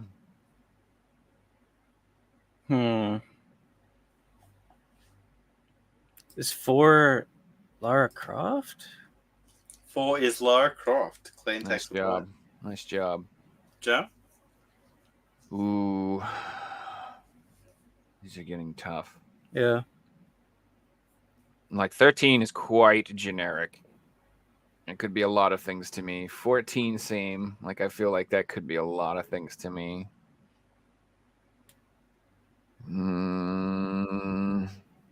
These are tough. Going to say 7 is a fighting game. Virtua Fighter. Incorrect. Joe has a score. Kleen, you're up. 10 is Rayman. Nah, that's what it is, isn't it? 10 is Rayman. Kleen Yeah, takes I couldn't put my finger on it. I was like, is that Tails or Sonic? Yeah, that's what I was thinking. Is Sonic or Tails? Yeah, I thought it was Tails. not Good yellow. job. Good Joe, job. you're up. Oh, dude. What is 9? Yeah, I don't know. I mean, I feel like I should recognize that. That's just it's funny. And I'm gonna say 5 is Banjo and Kazooie. 5 is Banjo. Oh, nice. Kleen.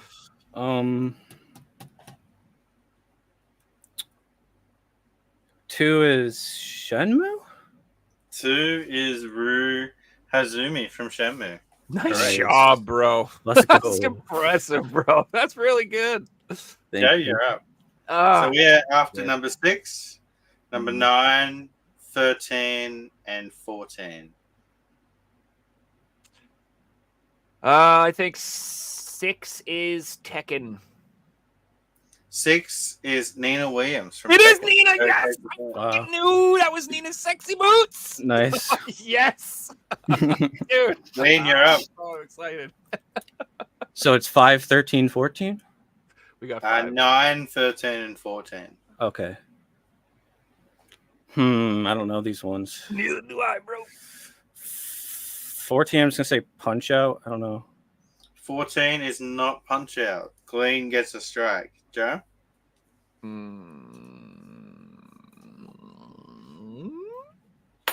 don't know any of these at all. Do we get 7? Did anyone get 7? We haven't got 7 yet. Sorry. 7 has not been got yet.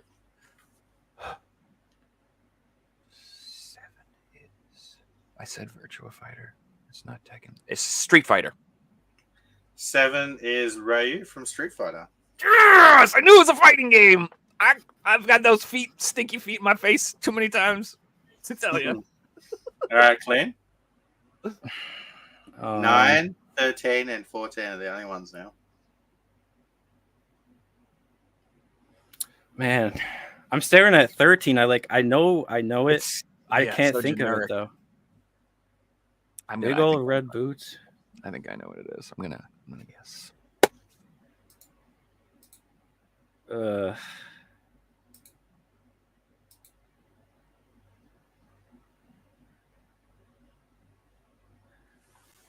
I almost have to pass. Number 9. Is that Which worse? Does that help you think? no? Do number 9. Dude, what? You can pass, but it will count as a strike. Do 13 Klonoa. I know it's wrong. 13 is not Klonoa. Kleen's got a second strike. Joe, you're up. I believe 13 is Bomberman. Ooh. 13 is not Bomberman. Mm. Joe also has a second spot. I was feeling so good about that, bro. I just want to say, because you both said an answer for that one, Mm-hmm. you're both on the right track. Oh, thanks. I don't know if that helps a lot, but I think you're both on the right track. So I said Bomberman. What did you say? Klonoa? Yeah, so it's definitely some old ass something 2D. PS1. Yeah. I don't know, man. It's your turn anyway. We each have one chance to guess at 9, 13, and We have 2 strikes, and Kleen is leading 9-8. No, what the hell? Game. Ah, man, I'm gonna lose. Why wasn't that Bomberman? Oh my god. You're up. I'm looking at 14. Those are feet. Looks like feet walking.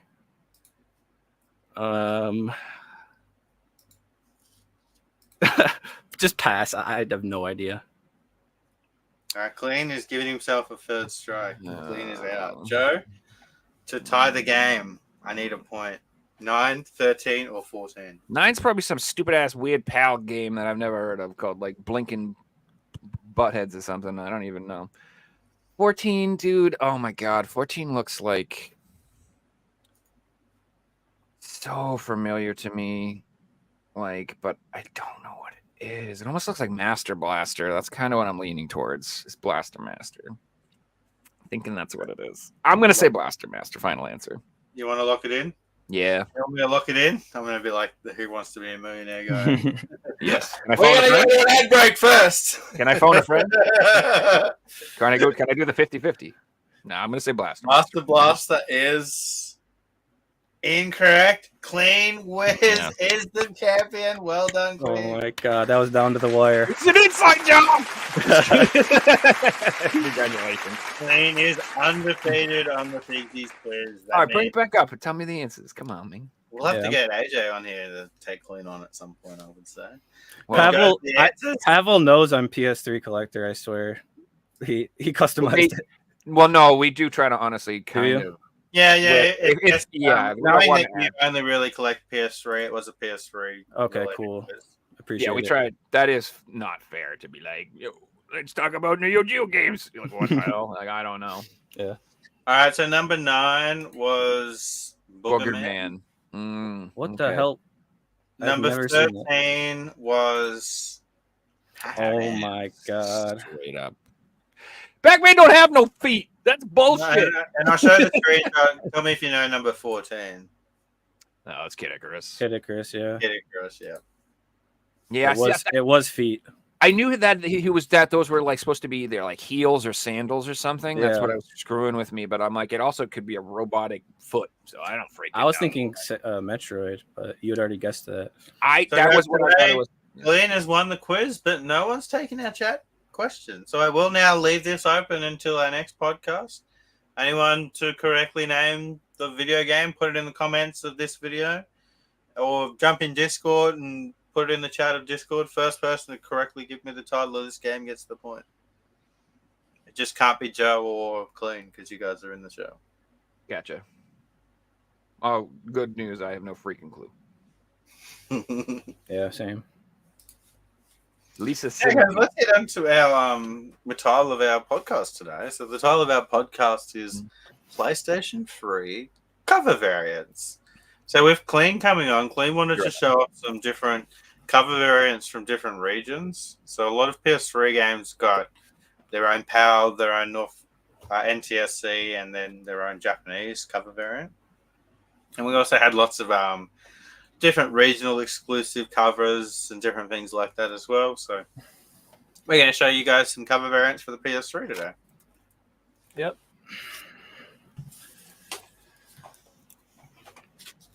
I got a big pile here. Kleen, you got a big pile. Do you want to go first? Yeah, sure.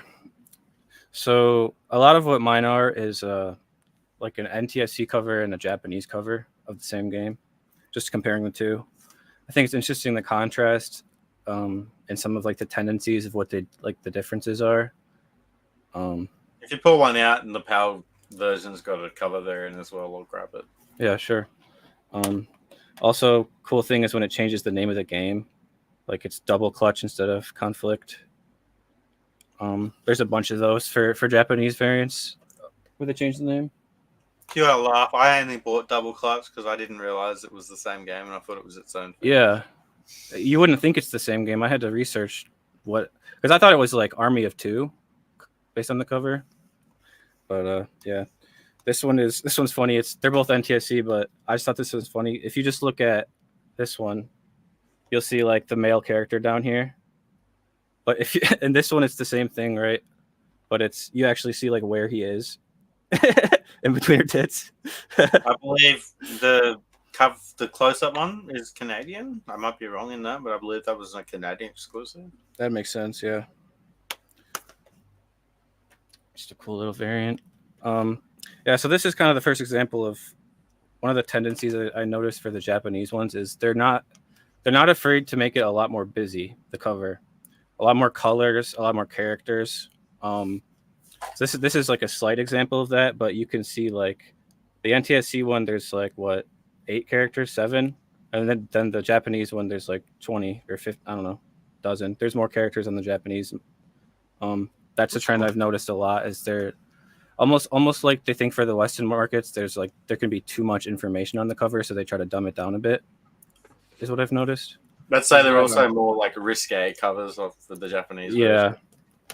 Yeah, no, they always like censor anime cleavage. This is another example of which is hilarious because you can go online and look up a lot worse things, no problem. I don't see what they're worried about at this point.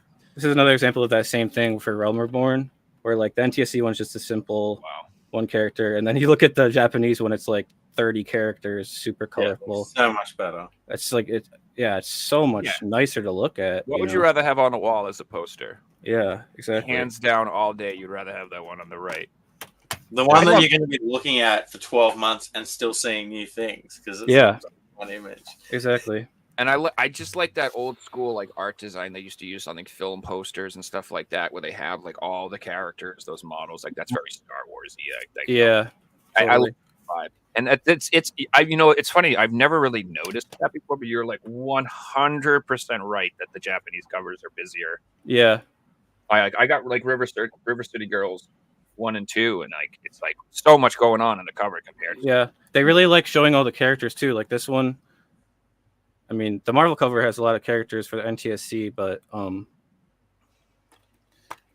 this is also something I wanted to show since we're showing cover variants. A lot of these Region 3 ones will have the NTSC cover on the inside and the Japanese on the outside. Oh, that's wicked cool. So these are super cool collectibles. I love to get these because it's like all in one, Oh, that's versions. So cool. Yeah. I have a couple of them. That's really sweet. Like this one too.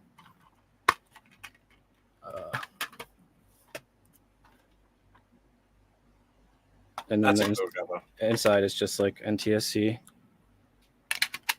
Yeah, it's a really cool one. Have you guys played the new Street Fighter? I loved 4. I loved 4, and 5 I hated. So I just have not even bothered. I haven't either, no. I've watched Reggie play it, and it looked good. Okay, I'm not a big fighter person these days. So. I've just started collecting those again.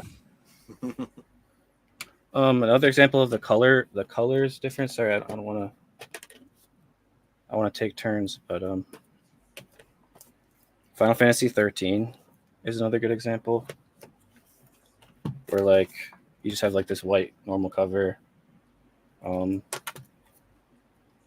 Says like a Chinese one similar. PAL slip cover. Cooler, though. Yeah, you get to see the sword more. PAL slip cover of the same thing, and then you get Japanese white, which is just meh. But then I found this one recently. I don't actually know anything about it, but this is the slipcover art, right? Like this art. Yeah, so there's a slipcover that's the same as that. Yeah. It's almost like the Lightning Returns cover but it's for Final Fantasy 13. Yeah, but this is like, it didn't come with I bought it on eBay. It didn't come with a disc, so I thought it was custom, but it's not. It seems real, but it's the same art, which I love this art, man. I love Final Fantasy 13, and this art just like I really fuck with that. So fucking cool. There's another one. There's a Chinese English one, and it's the white cover, but it's a foil cover. Yeah, I have. Where is it? There's a 13-2 one that's similar. That's Asian English. That looks really cool. I have so much shit here. I can't even keep track of it. I still have never played 13. So this is like the 13-2 Chinese cover. That was sick. Looks awesome. The characters with their weapons.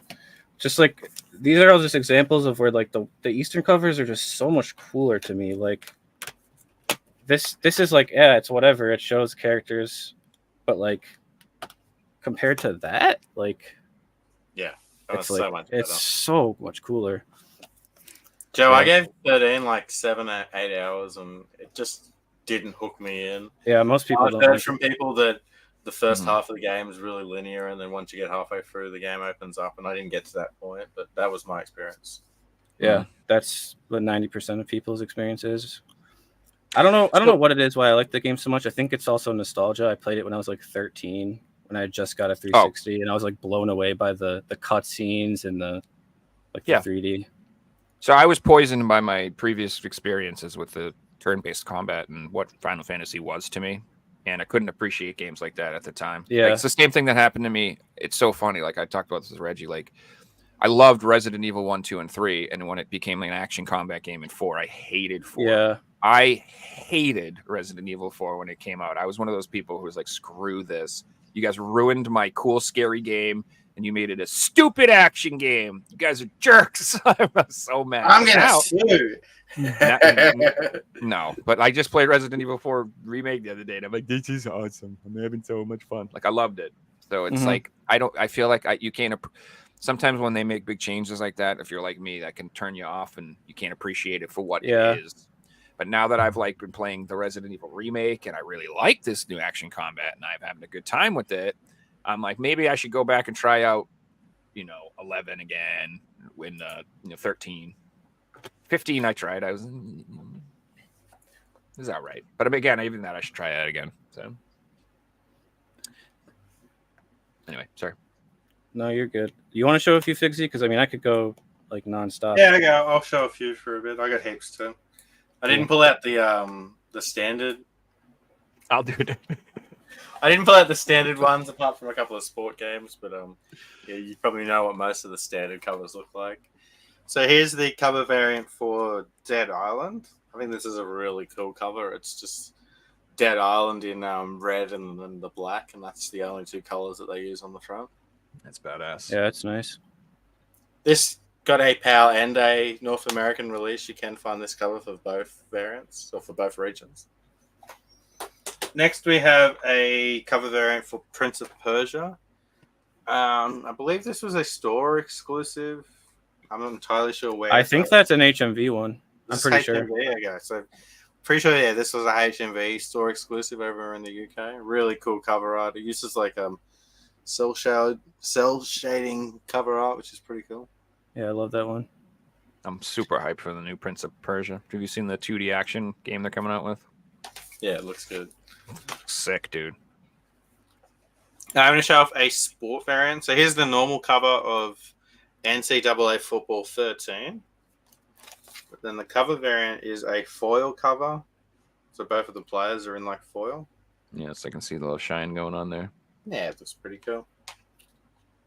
I'm trying to not keep things like this because I went overboard, but it's also hard to get rid of them. You're like, which one do I get rid of? Yeah. The variant? If I get rid of the standard one, then I won't have them all. But if I get rid of the cool version, then I won't have the cool one. Yeah. First world problems. Sell them both. No, I'll just keep both of them. Yeah, that's the real answer. Just put it back on the shelf and think about it another That's why time. you say it. Yeah, from the keep. I want to show a Japanese cover off. So this is the Japanese cover of Yakuza 4. Really cool. Now, Yakuza, you can actually get 1 to 5 and 0 all on PS3, and they've all got this black and white cover art. Now, when you've got them all, I'll grab them all. They look really cool together.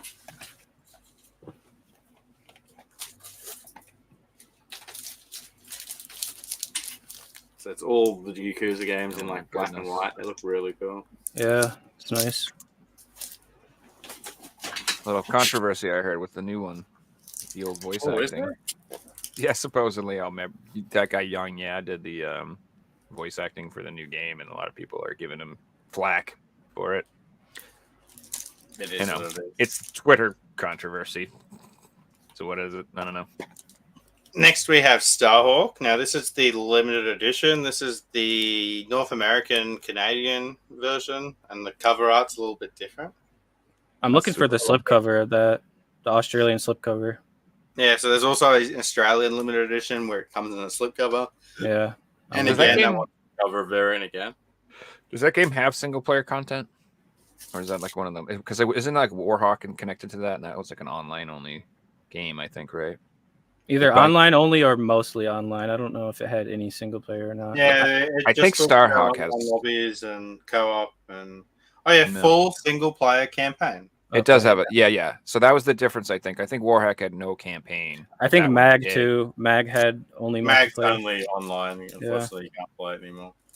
Dude, that should Next definitely one get you've released. seen on the podcast before, but it's pretty cool, so I thought I'd show it. And that's the Middle Eastern cover variant for Lollipop Chainsaw. Now, the reason this got a cover variant is they weren't allowed to sell the normal cover in those countries because it showed cleavage, etc. That's why we got this really cool cover.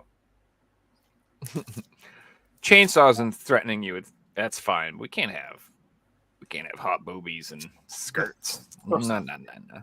The world is it's just a funny place. We're not allowed to look at pretty girls. Like, that's a problem. You could look at chainsaws and murder and stuff. That's fine, dudes. But not girls, not pretty girls. No. Next, we have another PAL one. This is the special edition for Driver San Francisco, and it's got a different cover, which is pretty cool. Yep.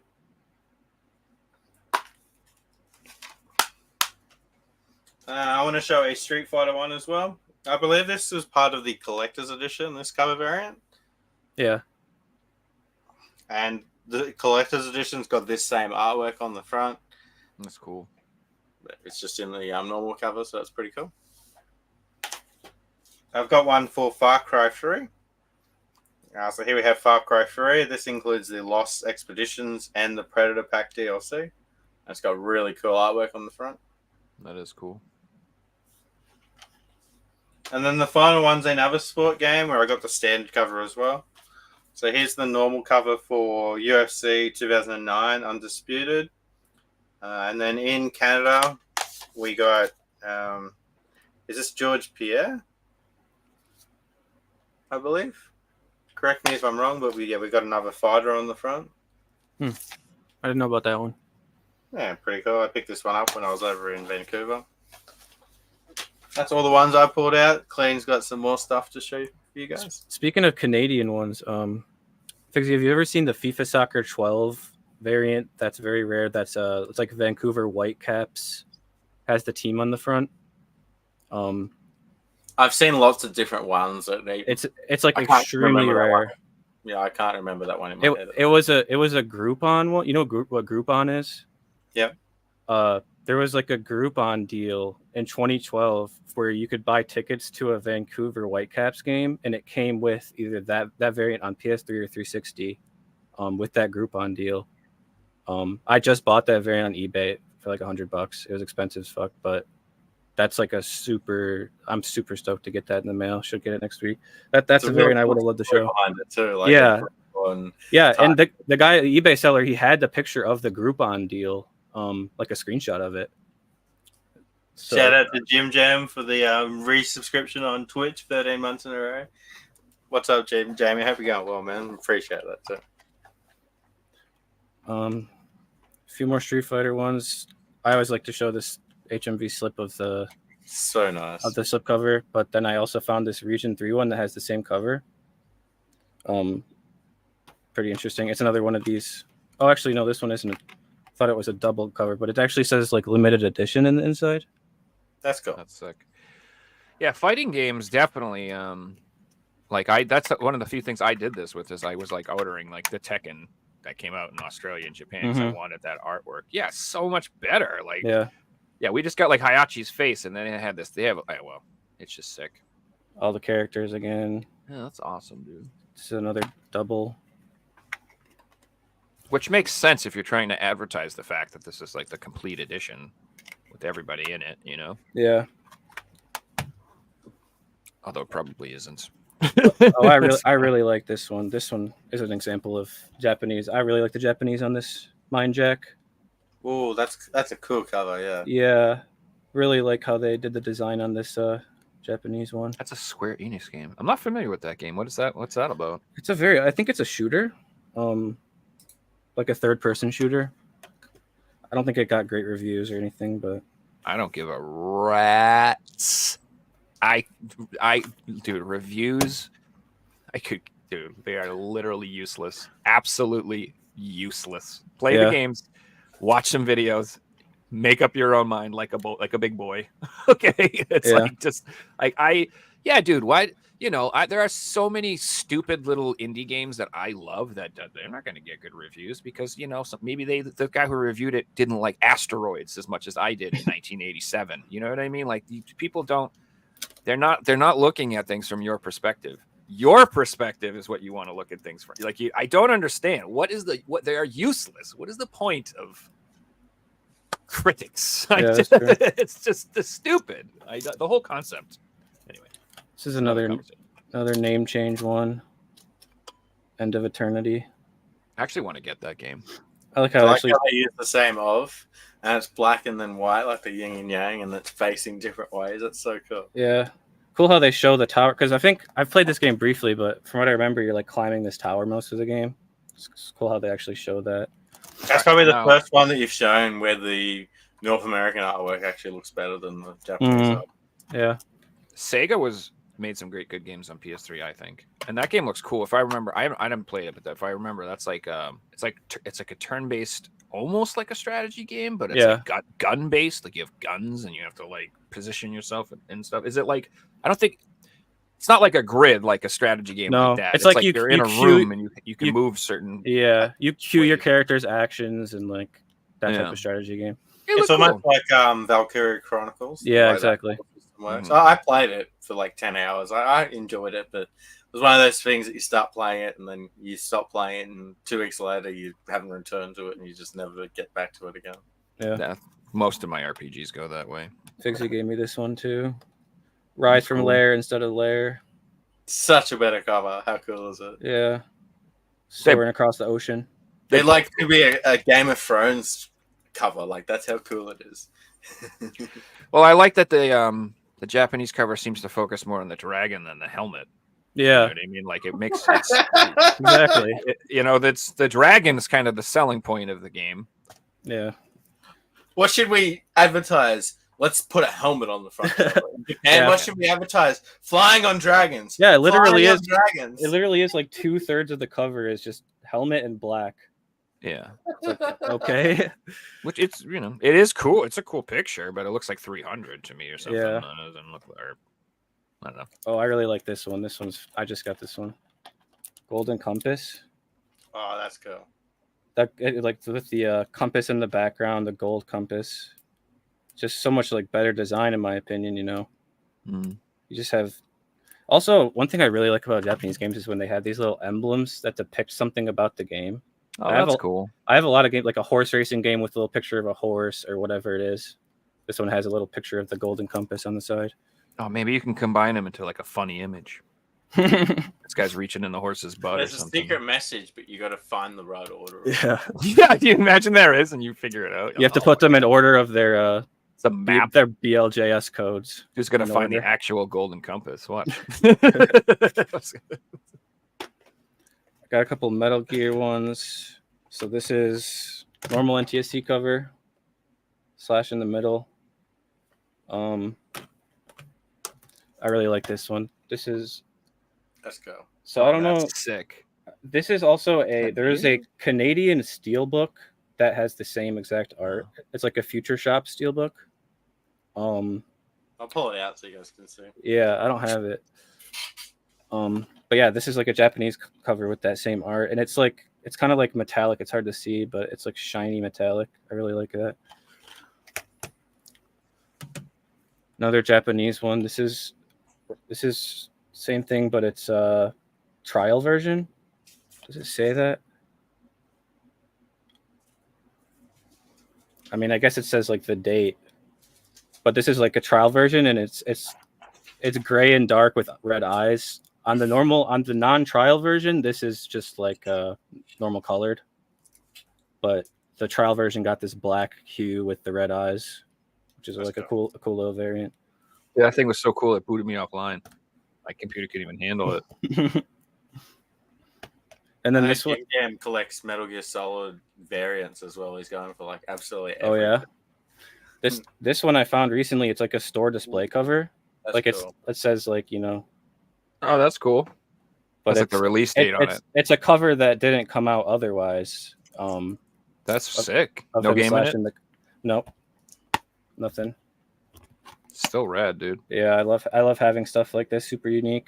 It's funny how to me like I'd love to have something like that, but a code in a box, I spit on it. Mm-hmm. Isn't that make you know what I mean? But if the code in a box had super dope artwork, Yeah. maybe now I do want it if it's cheap. Especially when the code in the box is like $100.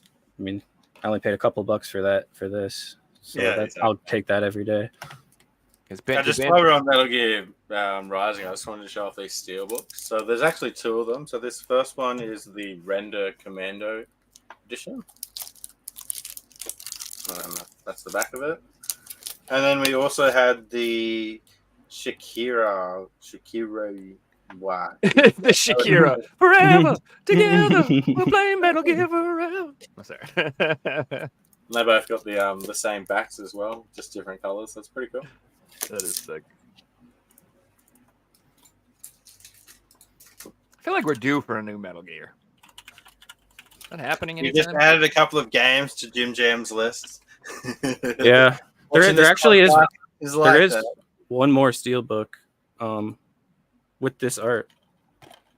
That makes sense. Yoji Shikawara, the Metal Gear artist. That makes sense. Oh, so there's another one again.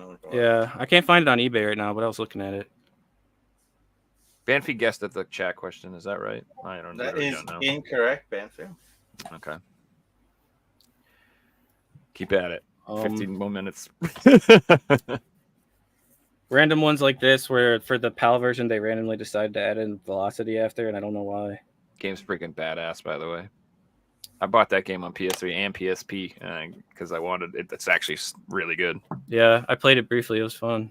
Yeah. Another one that's like that would be Condemned 2. Mm. And then Condemned 2 in America is called something else. Bloodshot, I think. Bloodshot, I think, yeah. It's called Condemned 2 in the PAL region. Also, it emotionally upsets me that there's no Condemned 1 that you can purchase on like any platform. Like you can't. Is there not another game that they made? Maybe it came out. I think it may come on Xbox actually. I think Condemned 1 is on yeah, Xbox. It did come out on Xbox. I've sold that game before. Yeah, 100%. But it's not on a PlayStation platforms. That's what hurt my feelings. I might buy it to have it. This one's kind of self-explanatory. Pretty cool. Yeah, Japan just gets it. You I get just the went booty from a inside. boring game to an They get it. Yeah, They exactly. Just get it. They I just saw get this. it. I've had this game in my collection for like 10 years. I'm like, I never thought twice about it. When I saw this, I was like, wait, I want to play that game. All of a sudden, I was like, wait, what? I was like, what is that? Yeah, like if they put girls in miniskirts and made that the game, that would sell better. Yeah, sorry, they know how to do it. This one's pretty nice. It has that.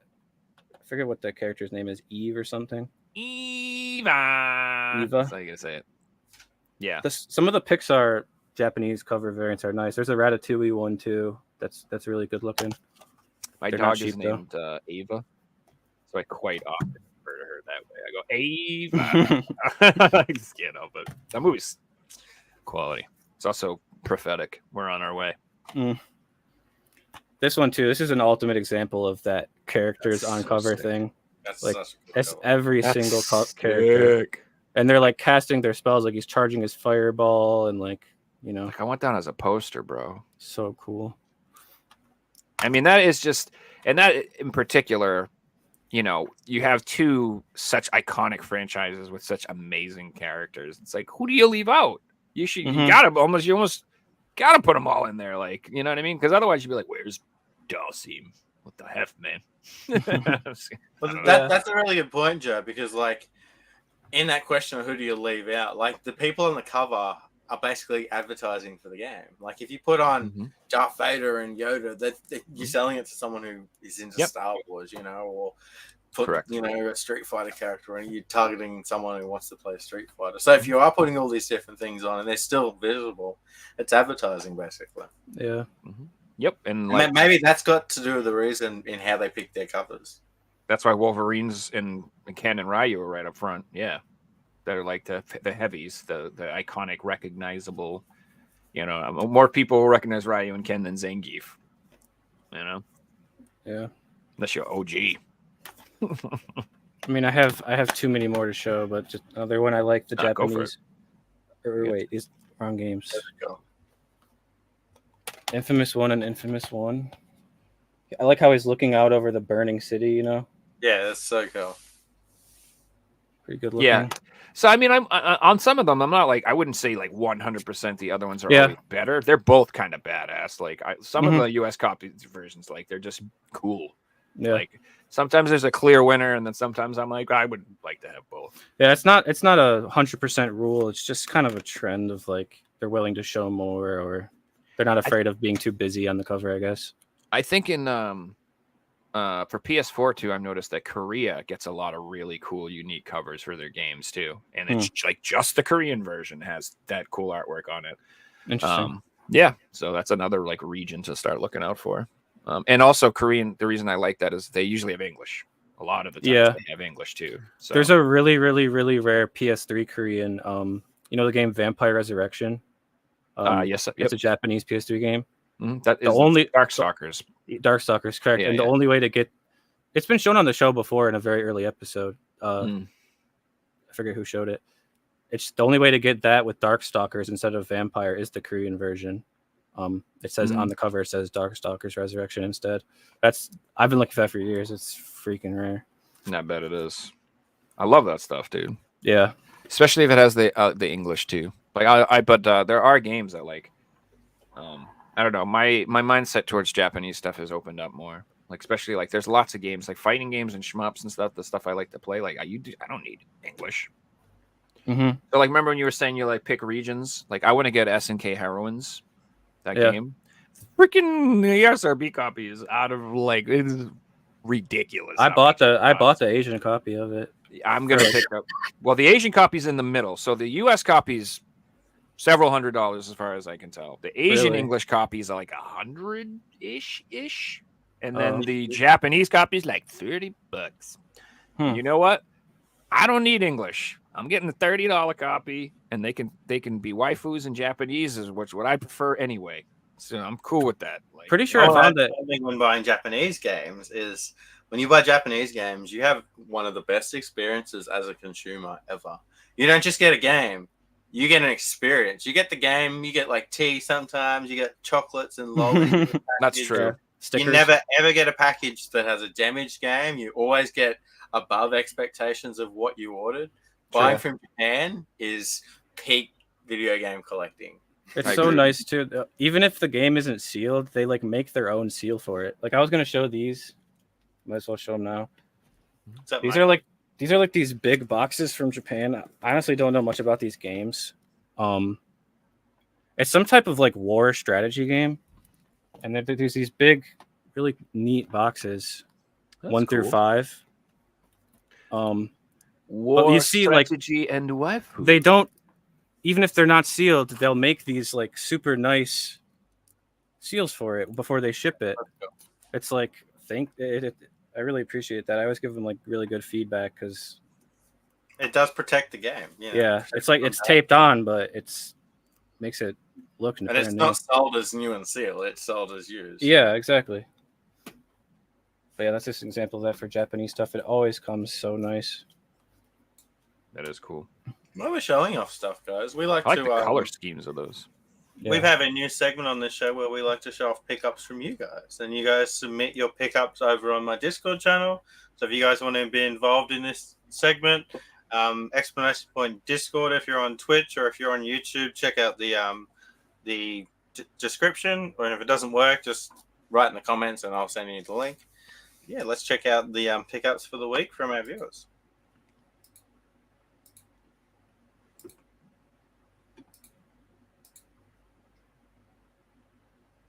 So here we have one from Langus.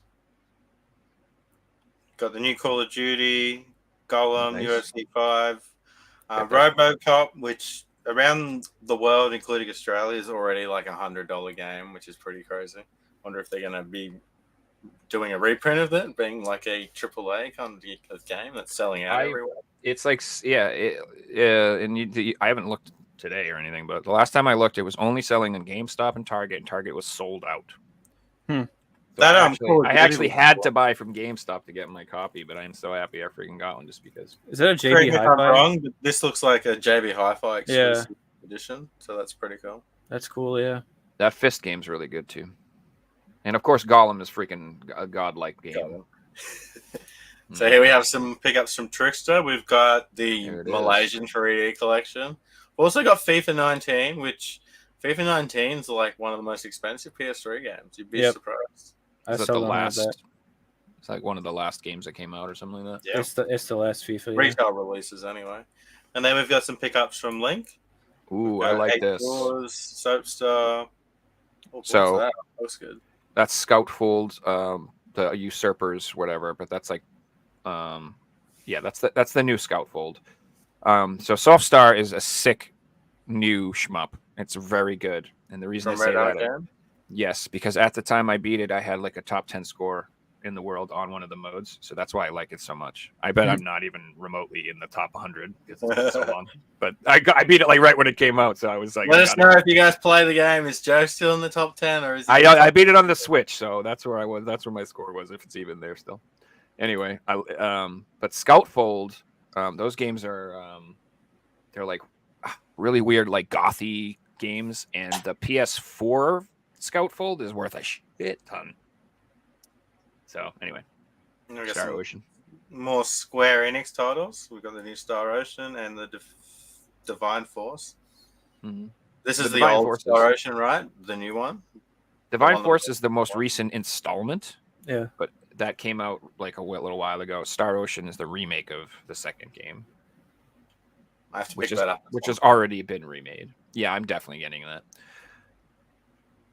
Yeah, I want to play Divine Force. Looks fun. So if you guys want to see your games in here as well, jump in the Discord, scroll down to podcasts, and you upload them in the pickups to be shown on the podcast group. So yeah, thanks so much for everyone who's shared their pickups. Nice stuff too, guys. Top of those pickups, you guys might have seen right above that we have memes for meme time. So you can also upload your own memes. So they don't have to be video game related. They just have to be appropriate. And as long as we'll laugh on them, we'll put them on the show. Nothing political or anything like that. I got one pickup. Can I do my one pickup? Yeah, if you want to show your pickup first, go for it. I have one.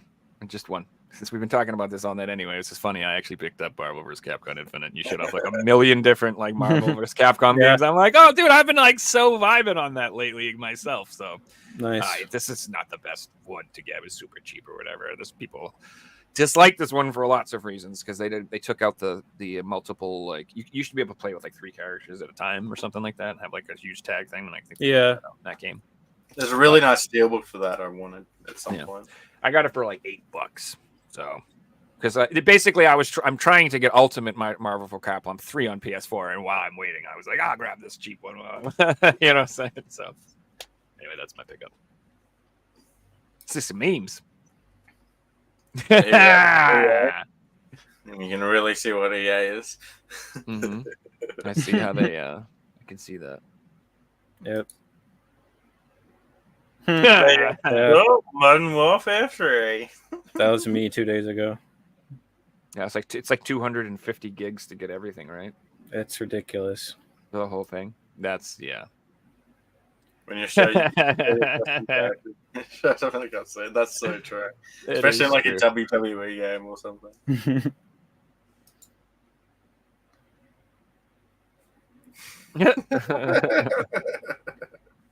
Yeah. Unfortunately.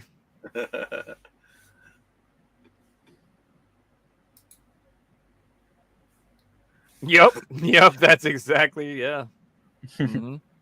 Me and GTA waiting for the 5 stars to disappear. That's so true. And you get the Jeep in the train tracks, like Need for Speed as well. Restarts computer because the game is lagging. Windows updated. Long I awaited you.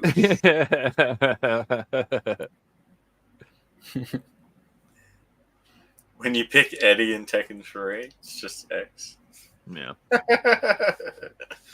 Hilarious. I've seen that for Final Fantasy a bunch too. For all the cat owners out there. Yep. You should have dodge rolled, boys. You find lots of ammo in a video game. You find lots of ammo in a video game. Exactly. That's how I knew I was at the end of Dead Space the other day. I'm playing it, and all of a sudden I walk into this room, and it's like, I've never seen this much stuff in a room. Why are they giving me so much health, and why are they giving me so much ammo? I'm like, shit is about to go down. This is definitely the end of the game. Well, you know what I find funny about games is it's like that. But when you beat the game, you'll unlock like the treasure room, and you get all the best items. But you've already finished the game, so you don't actually use any of those items, and you stop playing after that. That is a very odd game design thing where, like, yeah, an RPG especially. It's in all games, though. It's a thing. Like, the best item you unlock after you finish everything. Yeah.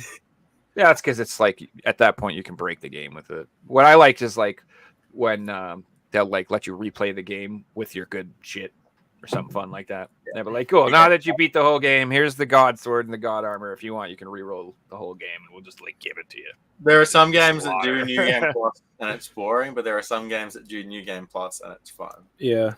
Well, that's a good way to go about it too. Is like, if you, like, let's say you get all that awesome gear, you put on the New Game Plus mode, but you need that awesome gear, and it's kind of just like, you know, where you start out, your starting point, and then, you know, that's cool.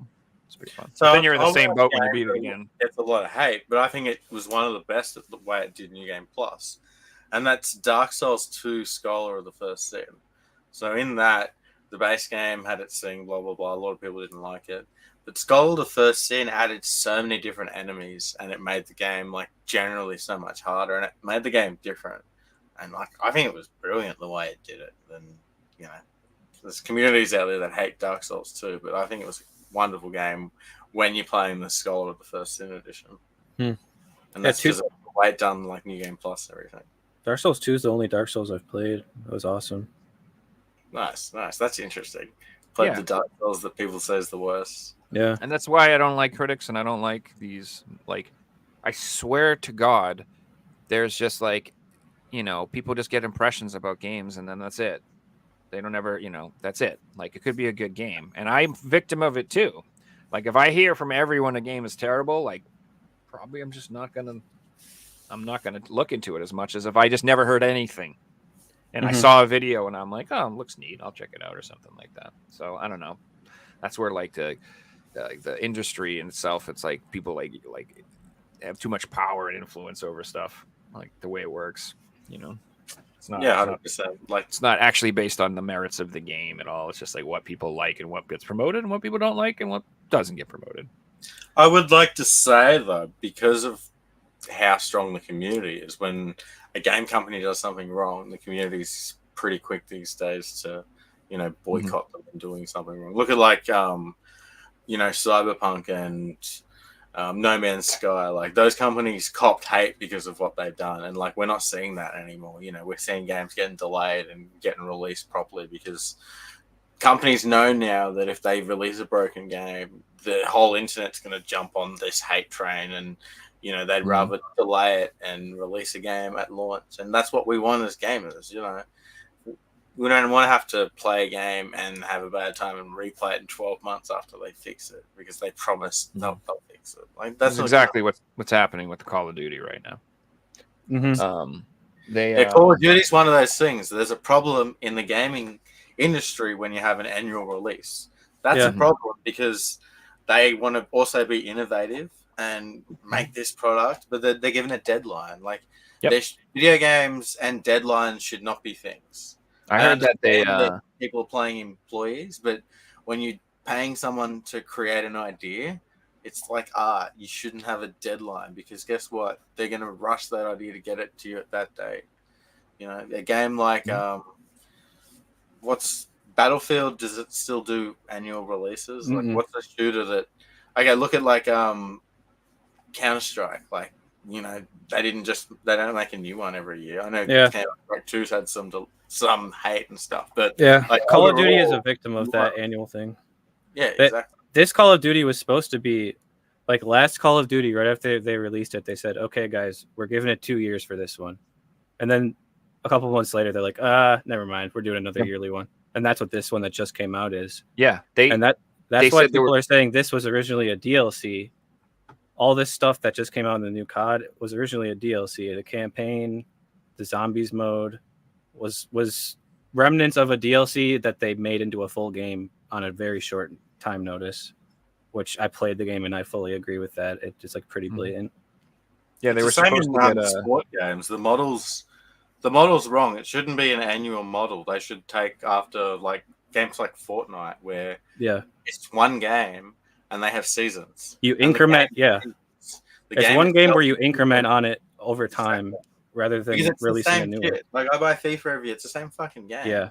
You know, and they did the same thing with Warzone. Warzone 1 was really successful and had a big player base. And then they're like, okay, Warzone 2.0. And it killed the game. It was like completely unnecessary. They changed a bunch of stuff they didn't need to change, and it killed the player base. It's like you could just increment on that thing you have that's successful, like Fortnite or Apex Legends, all those freemium games that do that. And if we link back to what we talked before on the community stops these things, is Kleen just nailed it on the head. It killed the player base. Once a game loses its player base and it's an online-only game, it never recovers. That's toast. Like, unless it's, all right, everything's free. We've just dropped all these new maps and 5 big streamers are all playing it at the same time because they're all getting paid. And everyone, like Fortnite right now, everyone's playing Fortnite because they just released the old map again. They're getting all these people back in. You know how hard it is to get people to replay a game? Like, if you ruin it from day one, then you're fucked. Yeah, that's how they. That's like why WoW Classic came back and stuff like that. Because it's like, come on, we'll make it like the way it used to, guys. After they screwed it all up, but then it's never the same. I mean, they never go back and make it the way it used to be. They never do. Look at the numbers right now on Steam compared to when WoW Classic got launched. It wouldn't even be like a tenth of those players, you know. Mm-hmm. Yeah. Yeah, so I don't know if it's true for a fact, but like I said, with the new Call of Duty, I heard that like you said, they were planning on giving them 3 years to develop the game total. So maybe it would have been 2 years until it got released, you know, where they got a year and then they had the release and then they had 2 years to come out with a new one, and then they shortened it and they said they gave them 16 months to do the whole game, literally half the time, pretty much. Little, you know, and matters. The thing about that is it doesn't even make sense because the companies developing this one were Sledgehammer, Treyarch, and Infinity Ward. Like Treyarch did the zombies, Infinity Ward did the campaign, etc. Those same companies were working on the last COD this time last year. So if they were developing it starting 16 months ago, that's a 4-month overlap where they were finishing the development of the last COD, dealing with the day one patches and balance while they're making this COD, like the same studio. So I don't know.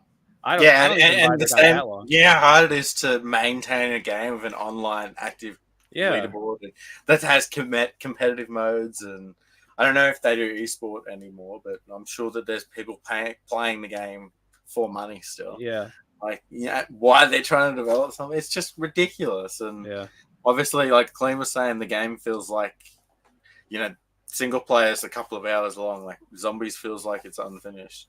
I got a friend that's playing it. He only plays multiplayer. He's having a good experience. I like the multiplayer. Yeah. If you buying the game to play it and you want to do all these different modes, then guess what? It feels unfinished.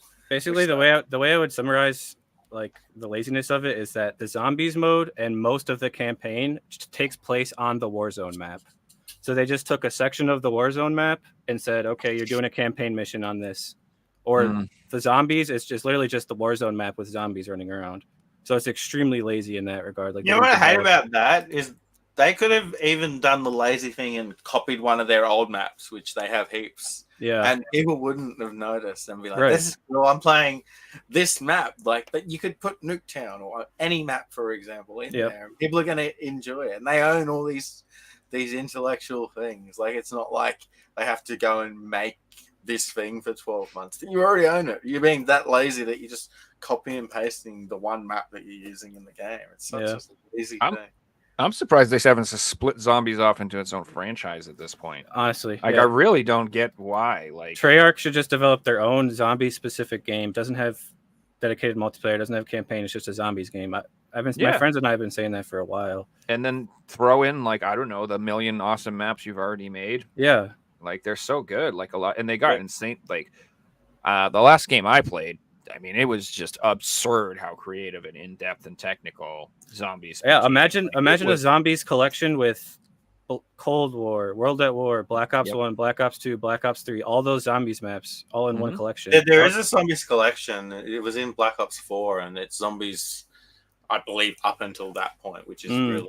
And it's quite expensive, too. It's one of the PS4 Call of Duty packs that I want to pick up. Oh, I didn't know about that. Yeah, check that one out. It includes all the original zombie packs, but it's for the modern systems and stuff. That's sick. Yeah, and like, you know, that should be its own thing at this point. And then that again doesn't need like a yearly release. It could just be like on itself, like, you know, and it just gets content patches and DLC, and then at the end of the life cycle of the system, put out like the complete edition with all of it. And then when the new system comes out, start it again. Do the same thing. That's when you release the new updated version. Yeah. And then basically all you got to do is the same thing you already have, and just a huge content update. You just add like 20 maps instead of 5. You do like a massive update and add a few weapons or maybe a mechanic or two, and then that's worth a new game. Yeah, that's true. They should only do it on a new console launch because that's when they need to upgrade the engine. Like the last I think 5 Call of Duties now are the same engine. Yeah. Since 2019. But there's a new engine out now, so you'd think they're going to jump to Unreal Engine 5. I think so. Maybe the next one, but that's, I mean, 5 years of the same Call of Duty engine. It's like there's no need for 5 separate games. That's like 5 or 6 Call of Duty games. Yeah. I mean, that's 5 or 6 times more money for them, I guess, is the way they see it. I haven't seen this much abuse since Mega Man on NES. Anyway, guys, we might call that a night. Kleen, thanks so much for coming back on the show, man. We'll definitely have to get you back on here. And good to hear that you're enjoying yourself with a new job and the collection's enjoying growing really quickly. Yeah, man. Of course. Really cool. Thanks for showing off that stuff, dude. That was really cool stuff. Love the artwork and everything. Yeah, anytime. Love showing stuff. Fun. If you guys enjoy the quiz, check out the Who Wants to Be a Game Collector video over on my YouTube channel. The link is in the description of this. And thanks everyone for watching. We'll see you guys soon. Later. See you guys.